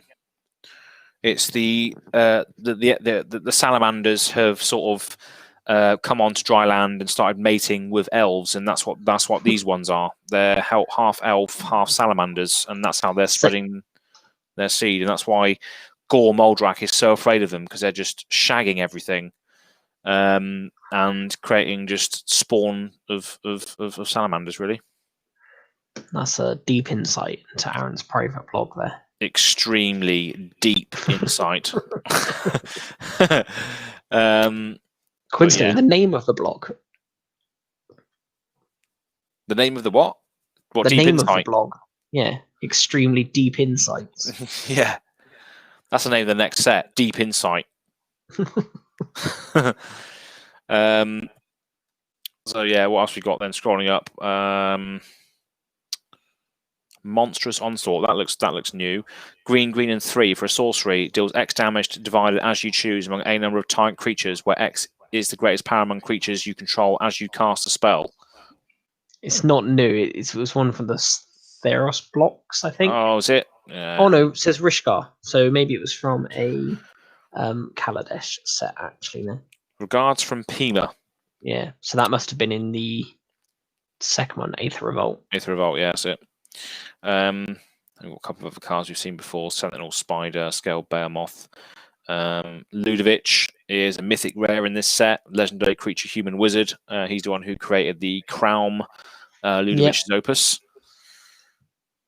I think this is a new one. Yeah, Hamza. The Guardian of Arashin. 4 green and white for an Elephant Warrior 5/5. It costs 1 less to cast for each creature you control with a +1/+1 counter on it. Creature spells you cast cost 1 less to cast for each creature you control with a +1/+1 counter on it. I feel like this could get pretty good.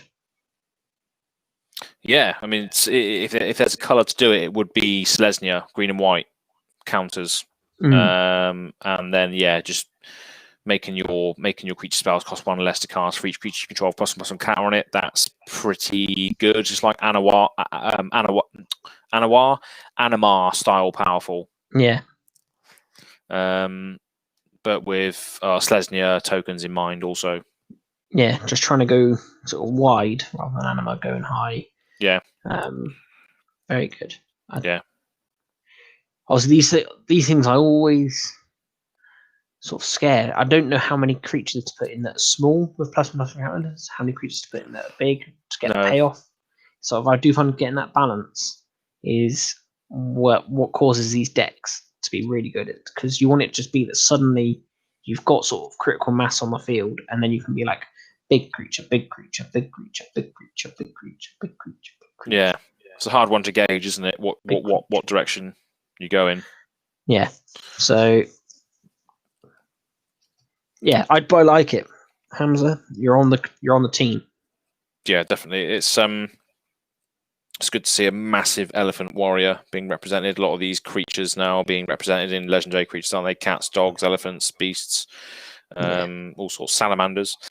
So scrolling up the list here, a lot of stuff we've seen before: Mana Rocks, Codex Shredder, Haunted Cloak, Grafted War Gear, Howling Golem, Hero's Blade. Just Haunted loads of Cloak, lovely stuff. Oh yeah, I love that. Vigilance, Trample, and Haste. Awesome card.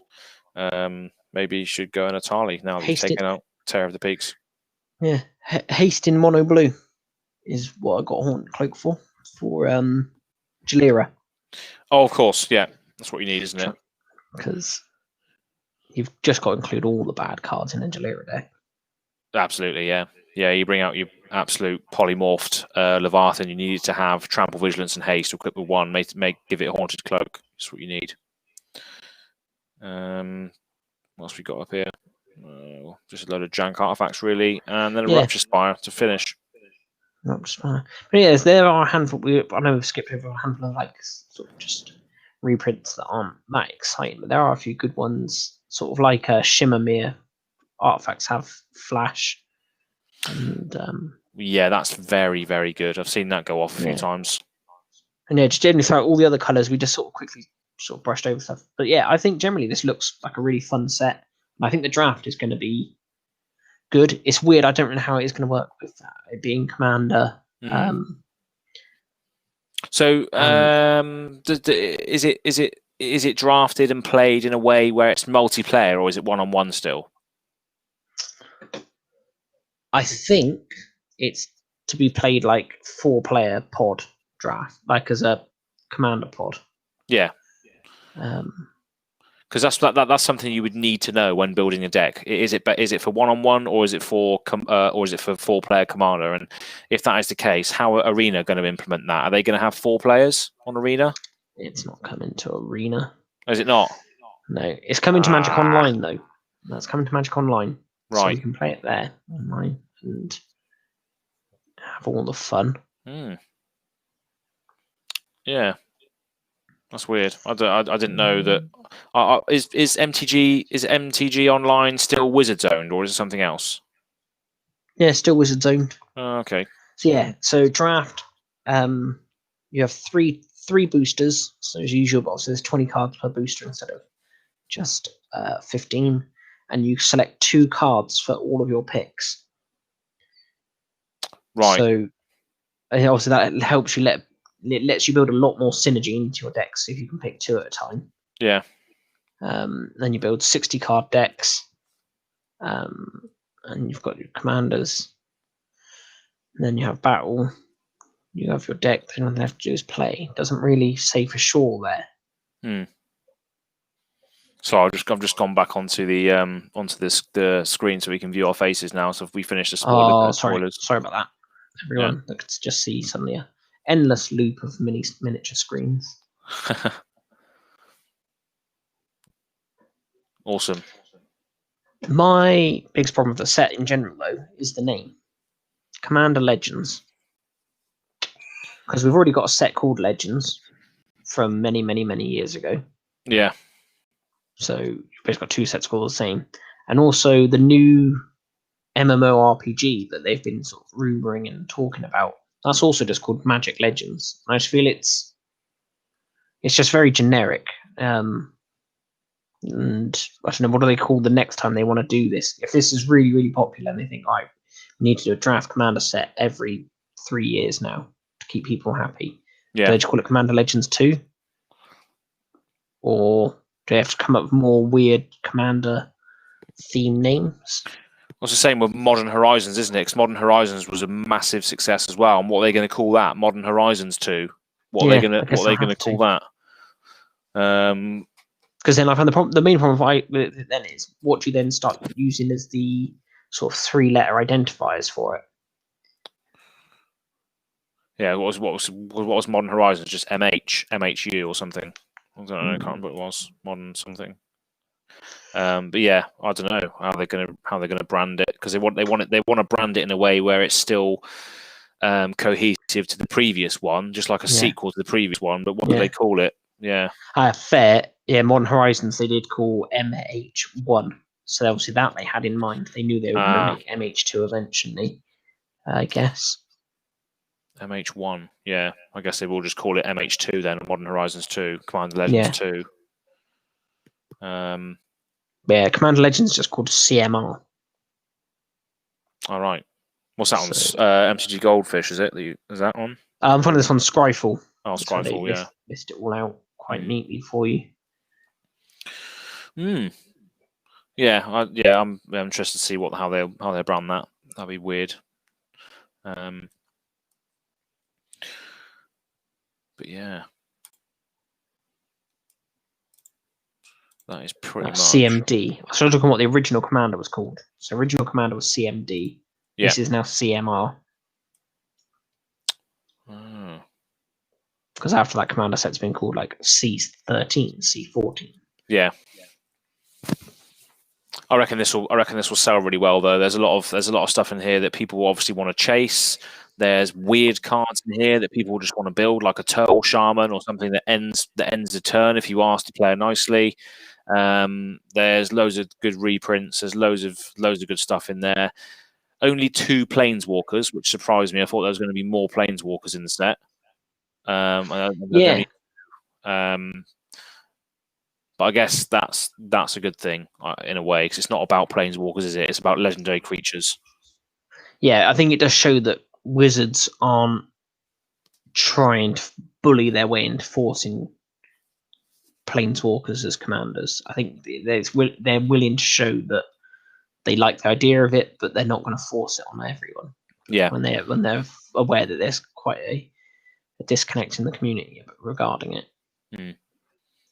Yeah, I mean, this has only been done the one. Well, it's been done a couple of times, isn't it? Where it said this blah blah blah can be your commander. Yeah, I said it's the first time round in the monocolored sets. They did commanders as they redid it again a couple of years ago, didn't they? With like Lord Windgrace, the Sahili. Yeah. And now there's these ones, and they're the only 3 times I can think of. Can think of any more. But yeah, it's good. It's good that they didn't print many in there. But the ones they did print, the Svat and Jessica, they both did have partner and commander, didn't they? They can be your commander. Yeah. So this is the first time I've got obviously partner Planeswalker commanders. Yeah. Interesting though. So thank you very much for tuning in. If you have done on YouTube, thanks Lou for being on till the early hours, the late hours of today. It was been a long one. How long has it been? Have you got a clock there at all? No, I don't have a clock. But on your phone, maybe on your recording. Sound there? 3 hours there, Aaron. Wow. 3 hours on the podcast. It's funny as well because my audio device that was recording my my voice cut out during the stream. So what I'm going to have to do is record this audio now overnight and just publish it like that, which is annoying. But That's an insight. Yeah, there's an insight for anyone who's still hanging around, whether it's watching this video back or whoever's viewing it right now. But yeah. Speaking of which, before we go, we need to do the stupid face for the thumbnail as well. So let me just get the print screen button ready, and then do a 3, 2, 1 stupid face. Yeah. Yeah. I'll take this off. Right, I'll do the same as well. Well, you can't hear me say 3, 2, 1. I'll do a thingy.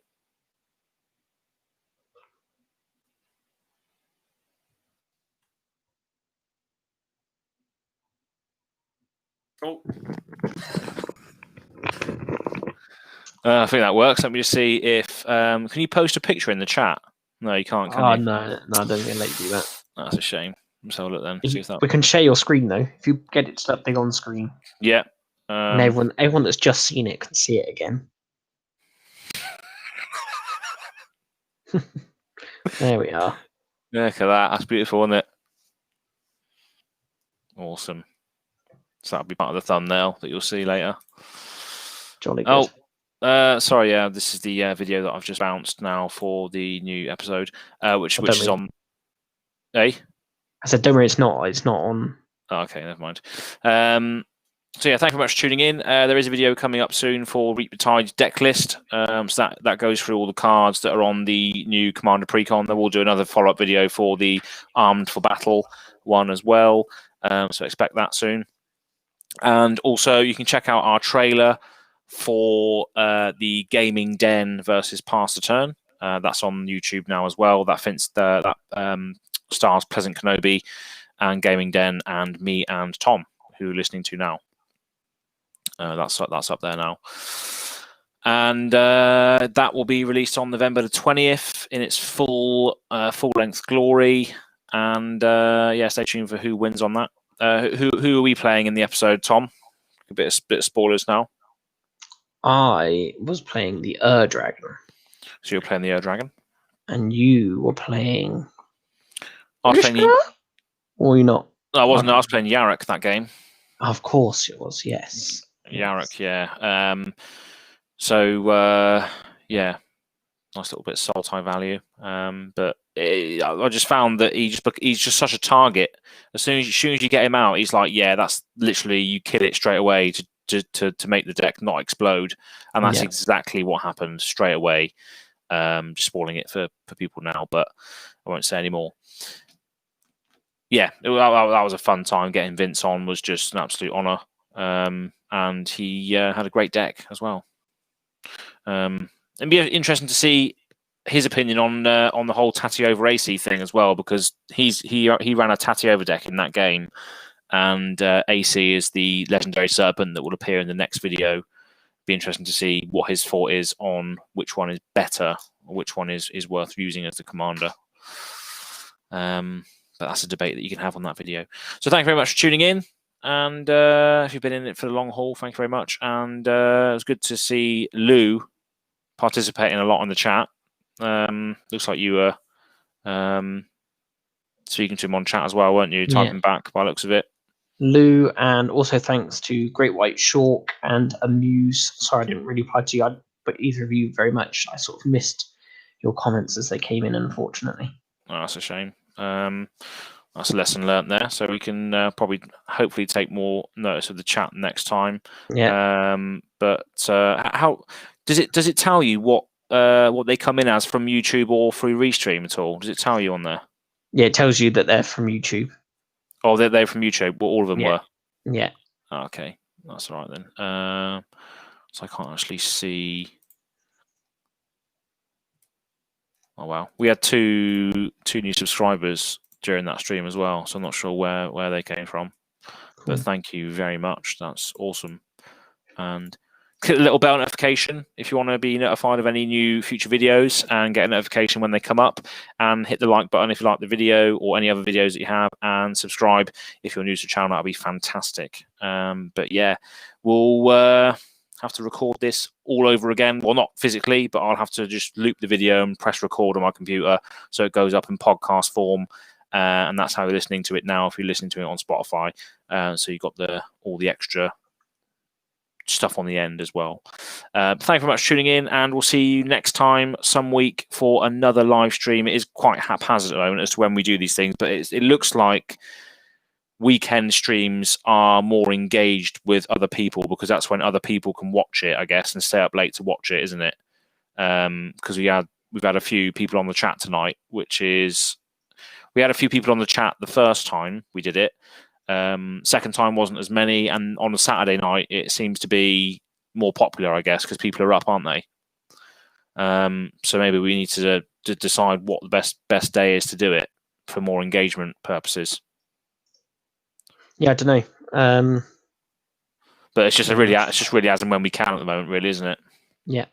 But yeah, we'll work that out, and we'll see you on the next one live yet again for Pass the Turn podcast 21. Great number. See you next time. Bye. Bye-bye.